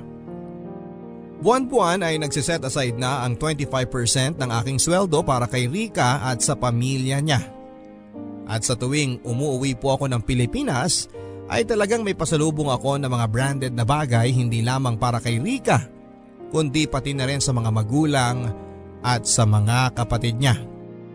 Bukod pa riyan ay talagang nasusulit ang buong buwan kong bakasyon sa Pilipinas sa mga halos araw-araw na reunion at lakad namin ni Rika. At sinisigurado ko rin na madadala ko si Rika at ang pamilya niya sa mga out of town na mga weekend vacation na syempre ay sagot ko lahat ang gastos. Magastos man papadudot ay halos kakaunti na lang tuloy ang nasisave ko at buong loob ko naman po itong ginagawa dahil mahal na mahal ko si Rika at dahil na rin napamahal na sa akin ang pamilya niya. Papadudot naging maayos naman po kahit na papaano ang LDR namin ni Rika. Pero noong ikatlong taon ko sa Dubai at magti-29th birthday na si Rika, ay nagsimula na po ako makaramdam na parang may dinadala siya at nagiging cold ang pakikitungo niya sa akin. Naging palaisipan po sa akin ang pagbabago kay Rika, papadudot. Ang una ko pong naisip na dahilan ay baka nai-insecure si Rika dahil nakakadalawang apply na po siya papunta sa Middle East pero palagi po siyang nauunsyame. Yung isa ay dahil may hindi siya naihabol na papeles. At yung isa naman ay dahil nagkasakit ang nanay niya ng malubha kaya na-late siya sa final interview kaya't may pinaburan ng iba. Pero kapag tinatanong ko naman po siya kung ano ang problema, ang palagi lang niyang sinasagot ay pagod daw siya sa trabaho niya. Dito ko na po naisip na baka naman may ibang nagugustuhan na po si Rika sa Manila. At syempre dahil dinapuan na rin po ako ng pride at pagiging insecure ay hindi ko naman po siya kinompronta tungkol dito. Pinakiramdaman ko na lamang po si Rika at habang tumatagal nga po ay napansin ko na parang may pattern po yung mga palaging tanong at sinasabi sa akin ni Rika. Hanggang kailan mo balak dyan sa Dubai? Ano ba ang plano natin? At ang palagi ko naman po sinasabi ay mag-stay ako sa Dubai hanggat makaipon ako ng sapat para sa future namin. At siguro po ay naging tanga lang talaga ako. Hindi ko po na-realize na eto na pala ang way ni Rika para iparamdam sa akin na naiinip na siya at atat nang magpakasal. At napatunayan ko na nga lang po yun nang umuwi ako sa Pilipinas noong ika-third year ko sa Dubai. At ika-6th anniversary naman po namin ni Rika. Mahal, ano bang problema? Anong problema? Kahapon pagka-uwi ko galing airport, parang hindi mo man lang ako na-miss. Bakit mo naman naisip yan? Wala. Hindi kasi tulad nung huli kong pag-uwi na parang ang saya-saya mo. Kahapon nag-kiss ka lang sa akin tapos sumakay na agad tayo ng taxi. Baka ini-imagine mo lang yung reaction ko na yan. Tulad ngayon, ayan oh. Anong reaction yan? Mahal, ilang buwan ka nang ganyan, napapansin ko na. Stress lang ako sa trabaho. Mahal, please. Tingnan mo ko. Something's wrong. Nararamdaman ko. Nahihirapan lang kasi ako sa setup natin. Mahal, 3 years na lang naman, di ba? Tapos uuwi na ako dito sa Pilipinas. Nag-iipon lang din naman ako para sa future natin eh. Hindi yun eh. Mahal, 2 months from now, magto-29 years old na ako. Oh, tapos? Ferdy, gusto ko na magkapamilya. Gusto ko nang mabuntis. Gusto ko nang maging ina. Mahal, pero hindi pa tayo handa. Hindi biro magkaanak. Magkano bang gatas ngayon? Ang tuition sa nursery, sa grade school, sa high school. Mahal naman. Yung naiipon ko hindi pa nga sapat para makabili tayo ng bahay eh. Tsaka na natin problemahin yung mga bagay na yan pag nandyan na yung bata. Mahal, hindi yan tama eh. Mas mabuting paghandaan natin ang mga ganyang kalalaking desisyon sa buhay. Gusto ko rin namang mabigyan ng magandang buhay ang magiging anak natin. Gusto ko maging komportable ang buhay natin pag nagkapamilya na tayo. Ayoko nang namomroblema sa pera dahil yan ang pinakapangit na pakiramdam sa lahat. Hindi mo gets, Ferdy eh. Tumatanda na ako. Ako na lang ang hindi pa kasal at walang anak sa mga kaibigan ko. Alam mo pag nagkikita-kita kami, sila ang pinag-uusapan nila yung mga buhay mag-asawa, pagpapalaki ng mga anak. Hindi ako makarelate. Mukha akong tanga, mukha akong kawawa. Yung iba nga sa kanila mas bata pa sa akin eh. Mahal, huwag ka na lang magpa-apekto, okay? Darating din tayo dyan. Rika, 3 years na lang oh. Habang tumatanda ako, mas mahihirapan ako magbuntis. Delikado yun para sa akin at para sa bata. Ayoko rin naman na isa lang ang magiging anak natin. At least man lang sana, 2. Rika, si mama nga, 36 na pinagbuntis si kuya eh. 40 na siya nung pinanganak niya ako. Ayoko nang ganon, Ferdy. Gusto ko yung magpapang-abot pa rin yung edad namin ng anak ko. Gusto kong nakaka-relate pa ako sa mga kwento niya. Ayoko mapagkamalang lola kapag mag-a-attend ako ng PTA meetings niya sa school. Maski nga yung mga auntie ko kinukulit na ako. 6 years na raw tayo, Ferdy, hindi pa tayo nagpapakasal. Ano raw ba talagang plano mo sa akin? Mahal, relax, please. Masyado ka lang nagpapadala sa mga sinasabi ng iba. Mag-focus ka sa atin. Tayo ang magiging mag-asawa. Tayo ang magiging magulang. Dapat ang desisyon natin nakadepende sa atin mismong dalawa at hindi sa ibang tao. Tayo dapat ang magkatugma, okay? So paano yan? Hindi tayo tugma? Ganon? Gusto ko na nga magpakasal at magkaanak tapos ikaw ayaw mo pa? Sino ba sa atin ang dapat na mag-adjust? Sige. Imbis na 3 years pa ako sa Dubai, 2 years na lang ako doon. Okay? Ferdy! 2 years pa yun! 2 years na lang. Please, Rika. Let's work on a compromise. Pumayag naman po si Rika na from 3 years ay 2 years na lang siyang maghihintay sa akin, Papa Dudut. At matapos noon ay uuwi na ako ng permanente sa Pilipinas at magpapakasal at magpapamilya na kami. Pero sa totoo lang ay kahit na 1 taon lang yung pagitan ay para sa akin ay napakalaking kompromiso ang aming napagkasunduan. Papadudot, yung susweldohin ko po kasi ng 1 taon na pagtatrabaho sa Dubai ay katumbas na ng 3 taon ng pagtatrabaho dito sa Pilipinas. At doon po ako talagang nanghihinayang. Bukod pa dyan ay practical din po kasi akong tao, Papadudot, at mas pinapairal ko rin po ang aking lohika bago ang emosyon. Sa katunayan, hindi nga lang po na-realize ni Rika ay gano'n na nga ang nangyari sa kanyang mga magulang. Nagtanan po kasi ang mga magulang ni Rika. Nadala sa bugso ng damdamin at nagpamarinduke kahit wala silang kahit na anong plano. Kaya nang lumaki si Rika ay nasanay sila na puro away ang mga magulang nila dahil sa pera.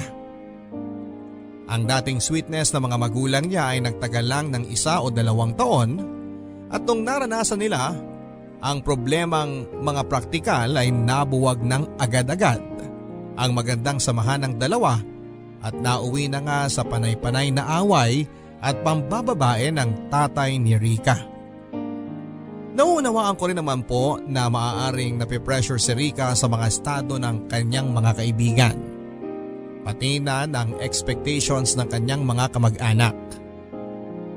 Dito kasi sa atin ang karaniwang pananaw ng mga matatanda ay kapag lumampas na sa 5 taon at hindi pa nag-aalok ng kasal ang isang lalaki ay kaduda-duda na ang motibasyon nito.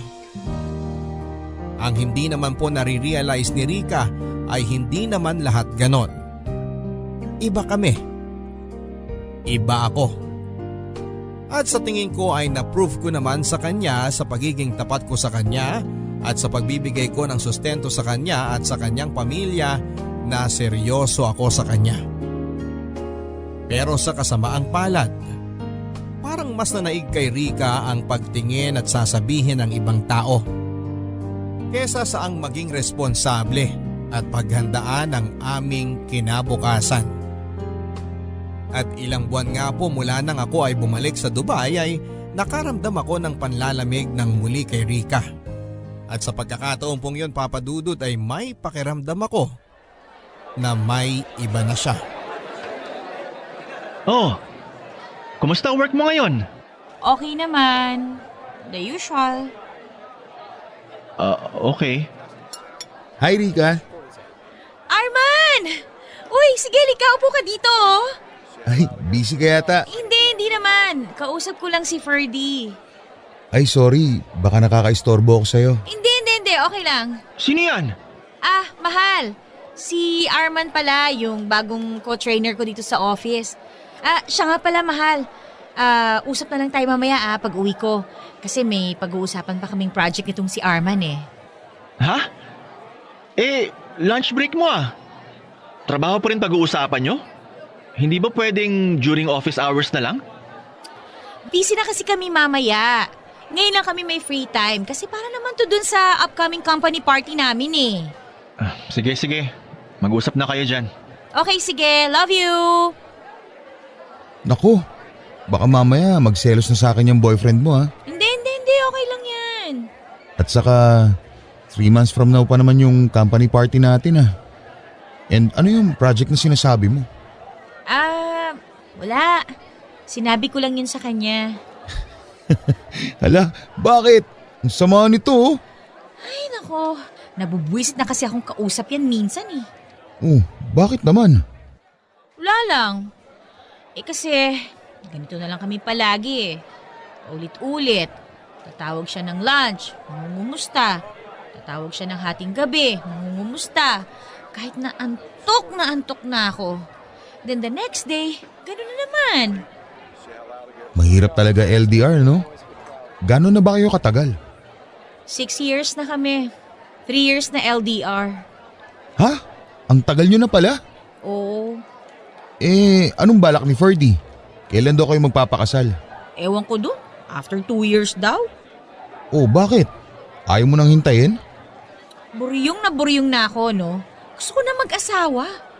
Kung sa bagay, mahirap talaga yung tigang. Uy, grabe ka! Pero okay yan. Habang hindi pa kayo nagpapakasal. Malayo naman siya eh. Parang buhay single ka na rin. Enjoy mo na lang din muna. Ha? Anong ibig mong sabihin?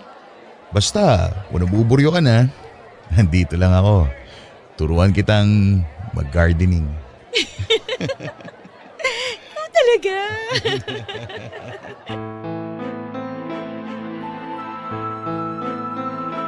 Simula pa lang po ay masama na ang kutob ko sa Arman na yon, Papa Dudut.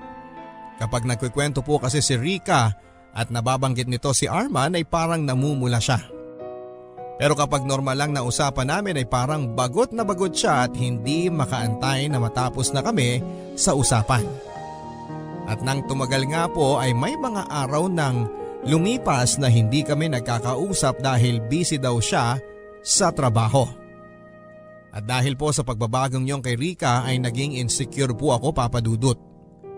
Sa unang beses sa buhay ko ay nakaramdam ako ng matinding selos. Napakahirap po nito dahil nasa malayo akong lugar. At kung na-inlove na nga po si Rika sa iba ay wala akong kalaban-laban. Naging stalker din po akong bigla sa social media ni Rika na never ko pang ginawa sa tanang buhay ko. Nakamasid ako kapag may nagpo-post ng mga pictures at tinatag siya. At nakikita ko nga po doon na karamihan sa mga pictures ay may katabi itong si Rika at yon ay si Arman. Medyo na-insecure din po ako doon sa Arman dahil nakita ko na mas matangkad siya sa akin. Mas malaki ang pangangatawan, mukhang maangas at itsura pa lang ay alam mo nang playboy na.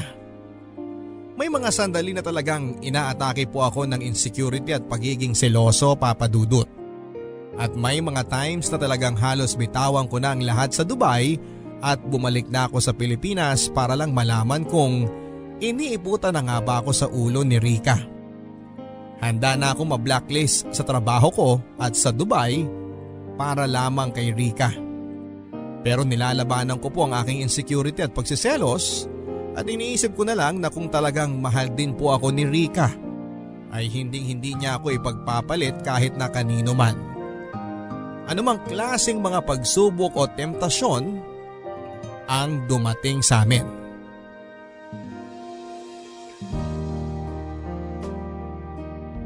Matapos ang ilang buwan na panaka-naka na lang na pag-uusap namin ni Rika ay humantong na nga po sa punto na hindi na po talaga siya kumukontak at hindi na rin sinasagot ang mga tawag ko. Pero kinabahan po akong lalo noong isang beses na hindi na niya kinuha ang perang ipinadala ko sa kanya. Sa puntong ito ay kinontak ko na rin po ang mga kapatid niya at mga magulang ni Rika. Wala po silang kaalam-alam na nagkakaproblema na kami. At siguro nga po ay sinabihan nila si Rika dahil matapos ang ilang araw ay sinenda na ako nito ng mensahe. At ang sinabi ay gusto na raw muna niya makipag-cool off. Sinubukan ko pong tawagan si Rika pero hindi niya po talaga sinasagot ang tawag ko, Papa Dudut. Halos mabaliw po ako sa ginawa niya dahil wala po akong kaalam-alam kung ano nga ba talaga ang mga nangyari. Kung bakit humantong sa ganon at kung may kasalanan ba ako. Mga 3 buwan na lang po noon bago ako nakaschedule na umuwi muli sa Pilipinas. At talagang tiniis ko po ang matinding kalungkutan. At doon na nga rin po ako nag-decide na sa pag-uwi ko sa Pilipinas ay magpo-propose na ako kay Rika. At kung hilingin niya na magpakasal na kami kaagad sa West at magpabuntis na ay handa na rin po ako na gawin yon. Pero ilang araw po bago ako umuwi ay hindi pa rin ako kinokontak ni Rika. At dahil dinilit na rin po niya ako sa mga social media accounts niya ay wala po akong kaalam-alam kung ano nga ba ang nangyayari sa kanya. Kaya pagkalapag ko po ng Pilipinas ay ang una kong ginawa ay ang puntahan si Rika sa kanyang inuupahang bahay. At nagulantang na lang ako sa aking mga nakita. Rika! Ferdy? Anong ginagawa mo rito? Nagbabakasyon ako, Rika. Rika, hindi mo man lang ba ako patutuloyin? Sige. Pasok ka. Rika, kumusta ka na? Okay naman. Rika, ano bang nangyari sa atin? Bakit bigla ka na lang nag-decide na makipag-break? I'm sorry, Ferdy. May mga bagay lang na nangyari na hindi ko kontrolado. Tulad ng ano, Rika? Tulad nito. Buntis ka, Rika? Oo, Ferdy. Magpo-4 months na. Ano? I'm sorry, Ferdy. Kaya ka nakipaghiwalay sa akin dahil nabuntis ka ng ibang lalaki? Oo. Sino?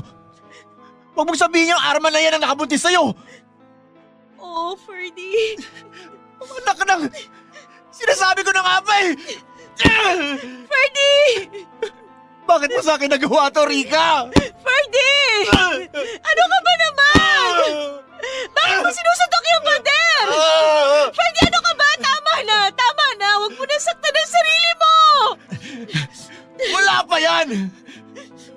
pa sa kalingkingan yung sakit na to! Sa sakit na binigay mo sa akin, Rika! Patawarin mo ako, Ferdy! Patawarin mo ako! Hindi ka kasi makapaghintay eh! Hindi ka na nga makapaghintay! Pinagmukha mo pa akong tanga!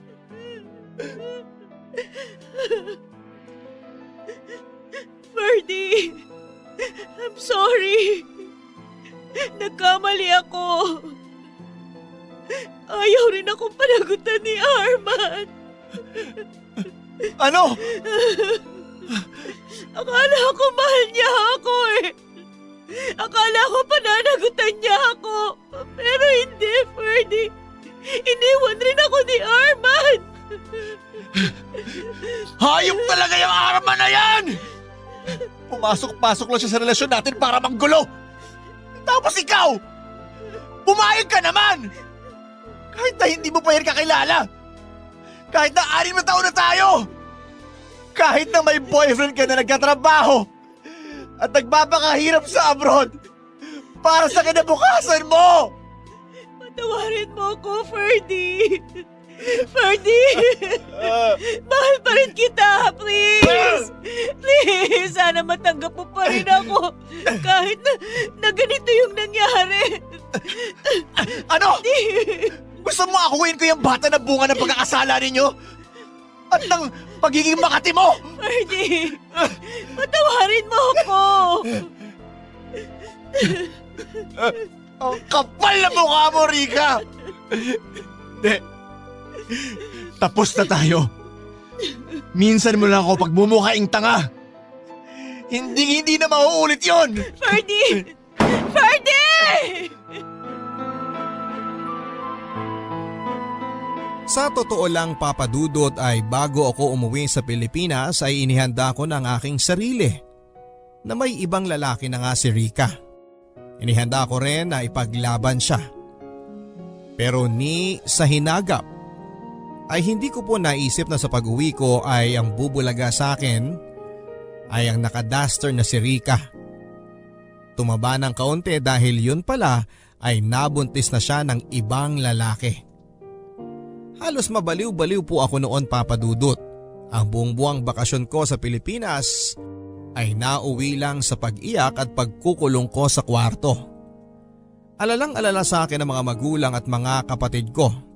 At ngayon nga pong nagbabalik tanaw ako ay malaki nga po ang pasalamat ko sa Diyos na meron akong support system sa pinakamatinding dagok na dumating sa buhay ko. Kundi baka tuluyan na siguro akong nabaliw o napariwara ang buhay. Nag-decide din po ako na bumalik sa Dubai matapos ang bakasyon ko. Inisip ko po na mas mapapadali ang aking pag-move on kapag wala ako sa Pilipinas. Dahil kung nasa Pilipinas ako, alam kong bawat sandali ay si Rika lamang ang maiisip ko.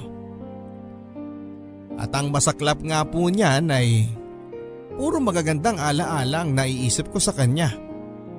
Sa amin. At madalas na pinangingibabawan pa nito ang panlulokong ginawa ni Rika sa akin. Kaya natakot din po ako na magpadala sa aking nadarama dahil nararamdaman kong konting panahon pa ng pag-i-stay ko sa Pilipinas ay baka balikan ko si Rika at akuin ko ang pagiging ama sa anak niya. Sa awa ng Diyos ay lumipas naman po ang isang buong taon at naka-move on din po ako kay Rika, Papa Dudut. At malaking tulong na nga rin po siguro dyan ay nang makilala ko si Shirley, isang Pilipina rin at isang OFW dito sa Dubai. Ferdy! Si Shirley pala. Shirley, si Ferdy. Hi Shirley. Hi, Ferdy. Kararating lang ni Shirley dito sa Dubai, mga 3 months ago. At ipinakilala ko kayo sa isa't isa kasi pareho kayong hurting. Hoy! Kainis to. Sira ka talaga. O siya. Sige na, iwan ko na kayo dito ha. I-entertain ko pa yung ibang bisita. O kayo, entertain nyo yung mga sarili nyo. Bye! Enjoy! Ano ba yan? Nakakainis. Ang awkward tuloy. Oo nga eh. Anyway, hindi na ako hurting ha. Ano ba yan? Hurting dahil sa ex-boyfriend? Oo, Gaano na kayo katagal? 4 years. 4 years? Nako, mahirap nga yan. Kailan kayo nag-break? Mga 6 months ago. Medyo matagal na rin pala ha. Ikaw, bakit ka naman hurting? Uy, hindi na rin ako hurting ha. Naka-move on na ako. Sa ex-girlfriend? Oo, Ilang taon naman kayo? 6 years? Tagal nyo ha? Oo nga eh. Kaso, hindi siya makapaghintay eh. Saan? Sa pagpapakasal? Oo. Ganun? Oo. In fact, sa sobrang inip nga niya, nagpabuntis siya sa ibang lalaki. Ano? Joke ba yan? Hindi. LDR? Oo. Yan talaga ang unang kalaban natin, ano? Ako rin, LDR din. Pero yung boyfriend ko, ex-boyfriend ko, OFW naman, pero sa UK. Ang plano namin, kukunin niya ako doon. Ang ending, ipinagpalit niya ako sa blonde at blue eyes. Alam mo, ang paniniwala ko, kung mahal ka talaga ng isang tao, kahit na ano pang tukson dumating, hindi kanya na ipagpapalit kahit na kanino. At hindi na rin niya ilalagay ang sarili niya sa mga sitwasyong alam niyang matutukso lang siya. Ouch! Ang sakit naman yan. So ibig sabihin, hindi niya talaga ako mahal? Sorry real talk lang. Mas masakit pa ata yung sinabi mo kaysa dun sa iniisip ko na dahilan na mababaw lang siya kaya ipinagpalit niya ako sa mas sexy at mas maganda sa akin.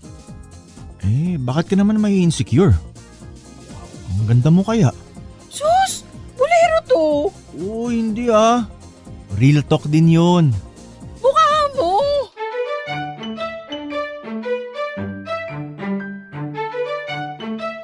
Sa unang gabi pa lang ng pagkakakilala namin ni Shirley ay nag-click po kami kaagad. Hindi ko alam kung dala lang ba ng edad o ng maturity, pero iba po ang kilig na naramdaman ko pagkatapos ng gabing yon. Mas kalmado, mas malalim, iba po sa kilig na naramdaman ko dati kay Rika na intense at nakakapagod. Ilang oras lang po na pag-uusap namin ni Shirley ay parang pakiramdam ko na nga ay nakamit ako ng taong parehong-pareho ko ng wavelength. Pareho kaming praktikal at pareho kaming naniniwala na ang pagpapakasal at pagpapamilya ay dapat ginagawa lamang kapag handa na ang isang magkarelasyon. In short ay pareho po kami ng values ni Shirley. Kaya naman po naging madali lang sa akin ang hanap-hanapin ko ang company niya. Yung unang pagkikita po namin yon ni Shirley ay nagbunga na ng marami pang casual dates. Pero hindi bilang mga single na tao na naghahanap ng romantic partner, kundi nagmula sa pagkakaibigan. At hindi nga po nagtagal ay niligawan ko na rin siya. At sinagot nga rin niya ako. At nung naging mag-boyfriend at girlfriend na nga po kami, ay wala rin namang masyadong pagbabago na naganap sa dynamics sa pagitan naming dalawa. Our relationship felt mature and responsible. Sa aming 7th anniversary last year ni Shirley ay nakapag-decide na po akong alokin siya ng kasal. At sinagot naman po niya ako kaagad, Papa Dudut. At sa pagbabakasyon po namin sa Pilipinas noong nakaraang Pasko ay naisip namin na isabay na ang selebrasyon sa pag-aanunsyo sa aming mga kamag-anak at kaibigan na ikakasal na kami. Pati na ang pagpaplano sa aming kasal sa simbahan. Pero sa paglalaro ng tadhana ay isang multo po ang bumulabog sa bakasyon naming yon ni Shirley. Walang iba kung hindi si Rika. Matapos naming i-announce sa aming mga kaibigan at kamag-anak ang aming pagpapakasal ni Shirley, ay agad din po namin plinano ang aming church wedding. At sa hindi nga po inaasahang pagkakataon ay nang pinuntahan namin ang gagawa ng aming mga souvenirs sa kasal ay si Rica ang tumambad sa amin. At dahil nga sa nakita naman po ni Shirley ang mga pictures dati ni Rica, ay agad niya rin po itong nakilala. Sobrang awkward po ng mga sandaling yon, Papa Dudut. Pero nang banggitin ni Rica na kasal na siya at may 2 anak na, ay naramdaman ko rin po na nagbago ang tono at pakikitungo ni Shirley kay Rica. Parang mas naging kampante na siya. Pero ang hindi po alam ng 2 babaeng kaharap ko ay may kakaiba pang lukso ang puso ko nang muling makita ko si Rica matapos ang 6 na taon. Tila biglang nanumbalik ang lahat ng mga alaala namin. At doon ko po na-realize, Papa Dudut, na parang hindi pa po pala ako ganap na nakakapag-move on sa kanya. Ngunit dahil nga naging kampante na si Shirley dahil may asawa at pamilya na itong si Rica, ay pinag-ibit balikat na lamang po ni Shirley ang mga nangyari. At dahil nga nagmamadali na kami sa pag-aayos ng aming kasal para mapagkasya ang lahat ng paghahanda sa loob ng 1 buwan naming bakasyon sa Pilipinas, ay may mga beses na hiwalay na kaming kumikilos at nakikipag-meeting sa mga suppliers.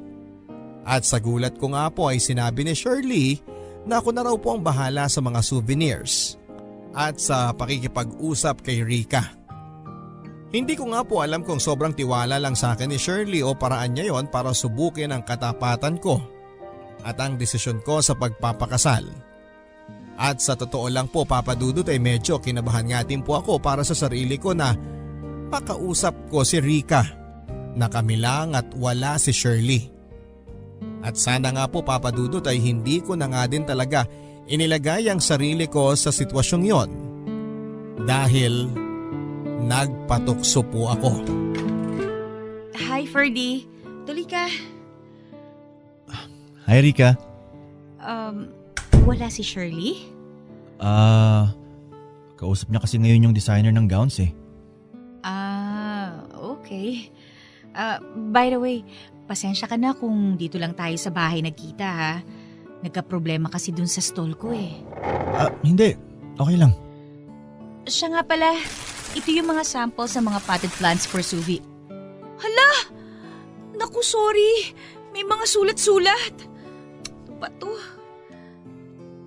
Anak mo? Oo eh. Napakakulit kasi nun. 4 years old na siya. Naghalongkat na naman siguro sa gamit ko. Yung bunso mo? Oo. Sorry Oh, Rica. Shh. Uy, okay lang yan. Don't worry about it. Sorry, Ferdy, kasi sobrang dami ko lang kasi problema lately. Sige. Mag-vent ka lang. Makikinig ako. Naku, wag na. Nakakahiya naman. Hindi naman tayo nag-meet para pag-usapan ng mga problema ko, di ba? Okay lang yan. Bayaan mo na yung mga souvenir. Wala rin naman akong lakad na iba today. At saka, nararamdaman kong kailangan mo ng kausap. Nakipaghiwalay na kasi sa akin si Limuel 5 months ago. Nasa akin ang 2 bata at hirap-hirap lang dahil wala akong katuwang eh. Yung stall ko kung saan tayo huling nagkita, napalis din ako doon after 2 days dahil hindi na ako nakakabayad sa renta. Teka, hindi ka sinusuportahan ni Limuel? Nag-aabot siya dun sa bunso dahil yun ang anak niya. Pero syempre, di ba yung panganay ko? Sa iba naman, sa tuition pa lang nun, hirap na ako. Ito lang naman ang pinagkakakitaan ko ngayon eh. Yung Limuel, gano'n na ba kayo katagal? 4 na taon na rin. Kala ko pa naman dahil natanggap niya ako na may anak na ako. Magiging okay na ang lahat. Yun pala hindi. Bakit? Ano bang dahilan ng paghihiwalay nyo? mga magulang ko.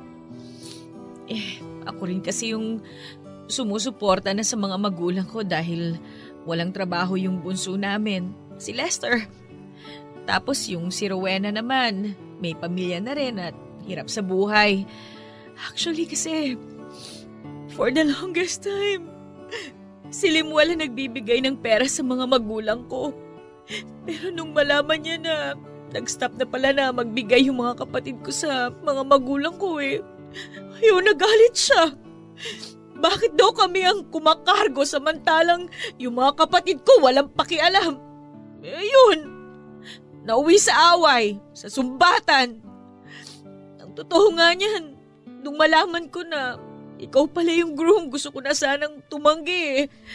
Pero hindi ko kayang mawala ng kliyente dahil ang hirap-hirap ng buhay. Oh, uy. Tana. Tapos nga, eto, nakita ko pa kayo. Lalo tuloy ako ng liit. Ang yaman-yaman nyo na, oh. Ang ganda ni Shirley. Samantalang ako, losyang na wala pang pera. Ano ka ba? Hindi yan totoo, okay? Ang ganda-ganda mo pa rin. Ferdy! Sinayang ko kung ano yung meron tayo. I'm sorry. Dapat sana. Ako sana si Shirley. Pero nagpakatanga ako. Uy, Rika. Huwag mo nang parusahan ang sarili mo. Okay? Tapos eto nga. Kakahiwalay ko lang sa asawa ko. Ikaw naman, ikakasal na. Ang sakit, Ferdy. Pero, buti na lang at napatawad mo na rin ako. Matagal na, Rika. Salamat, Ferdy.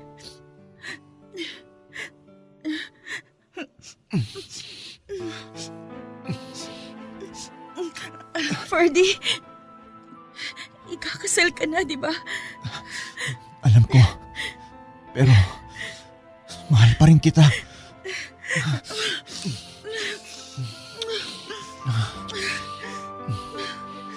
One thing led to another, Papa Dudut. At tuluyan na nga pong may nangyari sa amin ni Rika, Papa Dudut. Halo-halo po ang naramdaman ko matapos po akong mahimasmasan sa mga nagawa ko. Halos lamunin ako ng guilt dahil sa ginawa kong pagtataksil kay Shirley. Pero matapos din po naming mag-sex ng aking ex, ay doon ko na-realize na siya pa rin talaga ang mahal ko. Hindi ko po alam kung ano ang gagawin ko sa mga panahong yon, Papa Dudut. Ilang linggo pa lang ang nakakaraan nang inanunsyo lang namin ni Shirley sa lahat ng aming kakilala at kamag-anak na ikakasal na kami. At sa loob nga lang ng isang linggo ay babalik na naman kaming muli sa Dubai. Nagtatalo ang aking konsensya kung itatago ko ba kay Shirley ang nangyari. O mas mabuti pang makipaghiwalay na ako sa kanya. At piliing bigyan ang pagmamahala namin ni Rika ng isa pang tsansa. Nandyan ang pagtatalo sa aking isipan sa pagpili sa pagitan ng isang mapayapa, kontento at stress-free na future kasama si Shirley. O ang tiyak na magulo at komplikadong buhay kapiling ng aking first love na si Rika. Ang mas malala nga pong problema ay hindi lang isang beses nangyari ang pagtataksil namin ni Rika kay Shirley. Nasundan pa yon ng maraming beses. At sa bawat sandali na nagtataksil kami kay Shirley, ay pabigat po ng pabigat ang aking nararamdaman. Kaya ilang araw nga po bago kami lumipad ni Shirley pabalik sa Dubai, ay ginawa ko ang pinakamahirap na desisyon na ginawa ko sa buhay ko. Babe, pwede ka ba makausap? Ha? O sige, tungkol saan ba yan? Ay shucks, dadaanan pa pala natin yung mga ipapadala ng office mates ko. Sige. Mamaya na lang pag-uwi natin. Hindi ngayon na, para tapos na. Hindi, wag mo nang isipin. Mamaya na. Bakit babe? Mukhang seryoso yan ah. Mamaya na lang. Ngayon na, para tapos na. Ano kasi, parang hindi pa ako handa magpakasal. Ha? Ano? Shirley, I'm sorry. Wait, seryoso ka? Alam ko, masyado na tayong maraming inasikaso. Ferdy, alam na ng lahat ng tao na ikakasal tayo. Alam ko. Kinakabahan ka lang. Hindi. Okay, then what's wrong? Anong nangyari? Shirley, may nangyari sa amin ni Rika. Ano? Anong ibig mong sabihing nangyari? May nangyari sa amin. We made love. What? Paano nangyari yon? Paano nangyari yon? Shirley, patawarin mo ako. Hindi. Itutuloy natin ang kasal. Kakalimutan mo yung nangyari sa inyo at itutuloy natin ang kasal. Hindi tayo mapapahiya sa mga tao. Shirley, hindi lang isang beses naming ginawa. Marami. Tumahimik ka! Hayop ka! Ano? Ikukwento mo pa sa akin ang mga detalye ng ginawa nyo? Kung kailan nyo ginawa? Gano'ng katagal? Anong posisyon? I'm sorry, Shirley. Mahinang klaseng tao ka, Ferdy! Shirley, patawarin mo ako. 7 years! Pinaabot mo pa ng 7 years! Nag-propose ka pa sa akin ng kasal! Yun pala! Isang kalapit lang ng ex mo! Bibigay ka na! Shirley, patawarin mo ako, please. Hindi kita mapapatawad! Ferdy, hindi! Pero sige, ibibigay ko ang gusto nyo. Walang kasal na magaganap. Magsama kayo niyang ex mo na patapon ng buhay.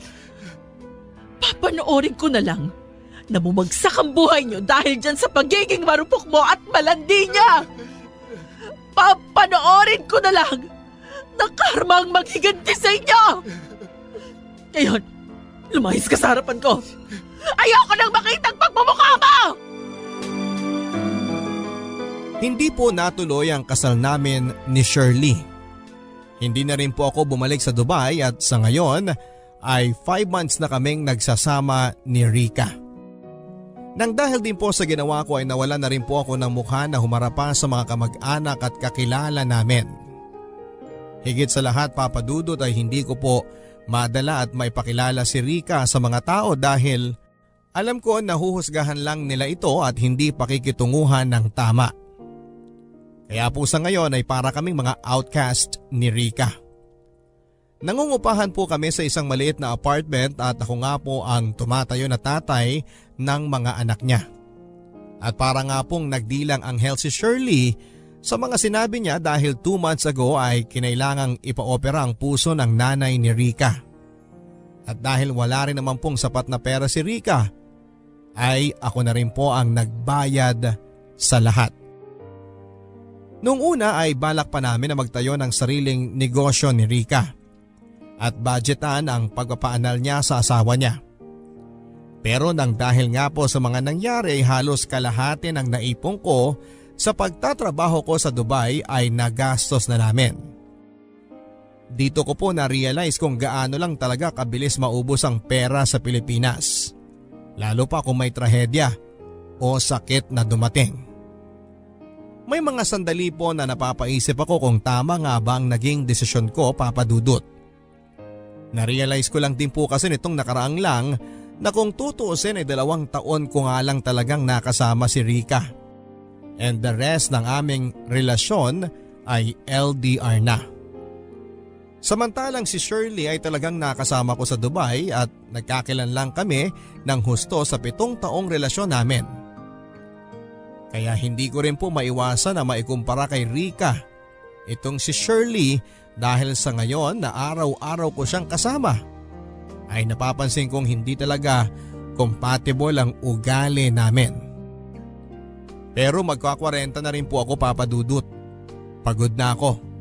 Kaya tatanggapin ko na lamang ang lahat.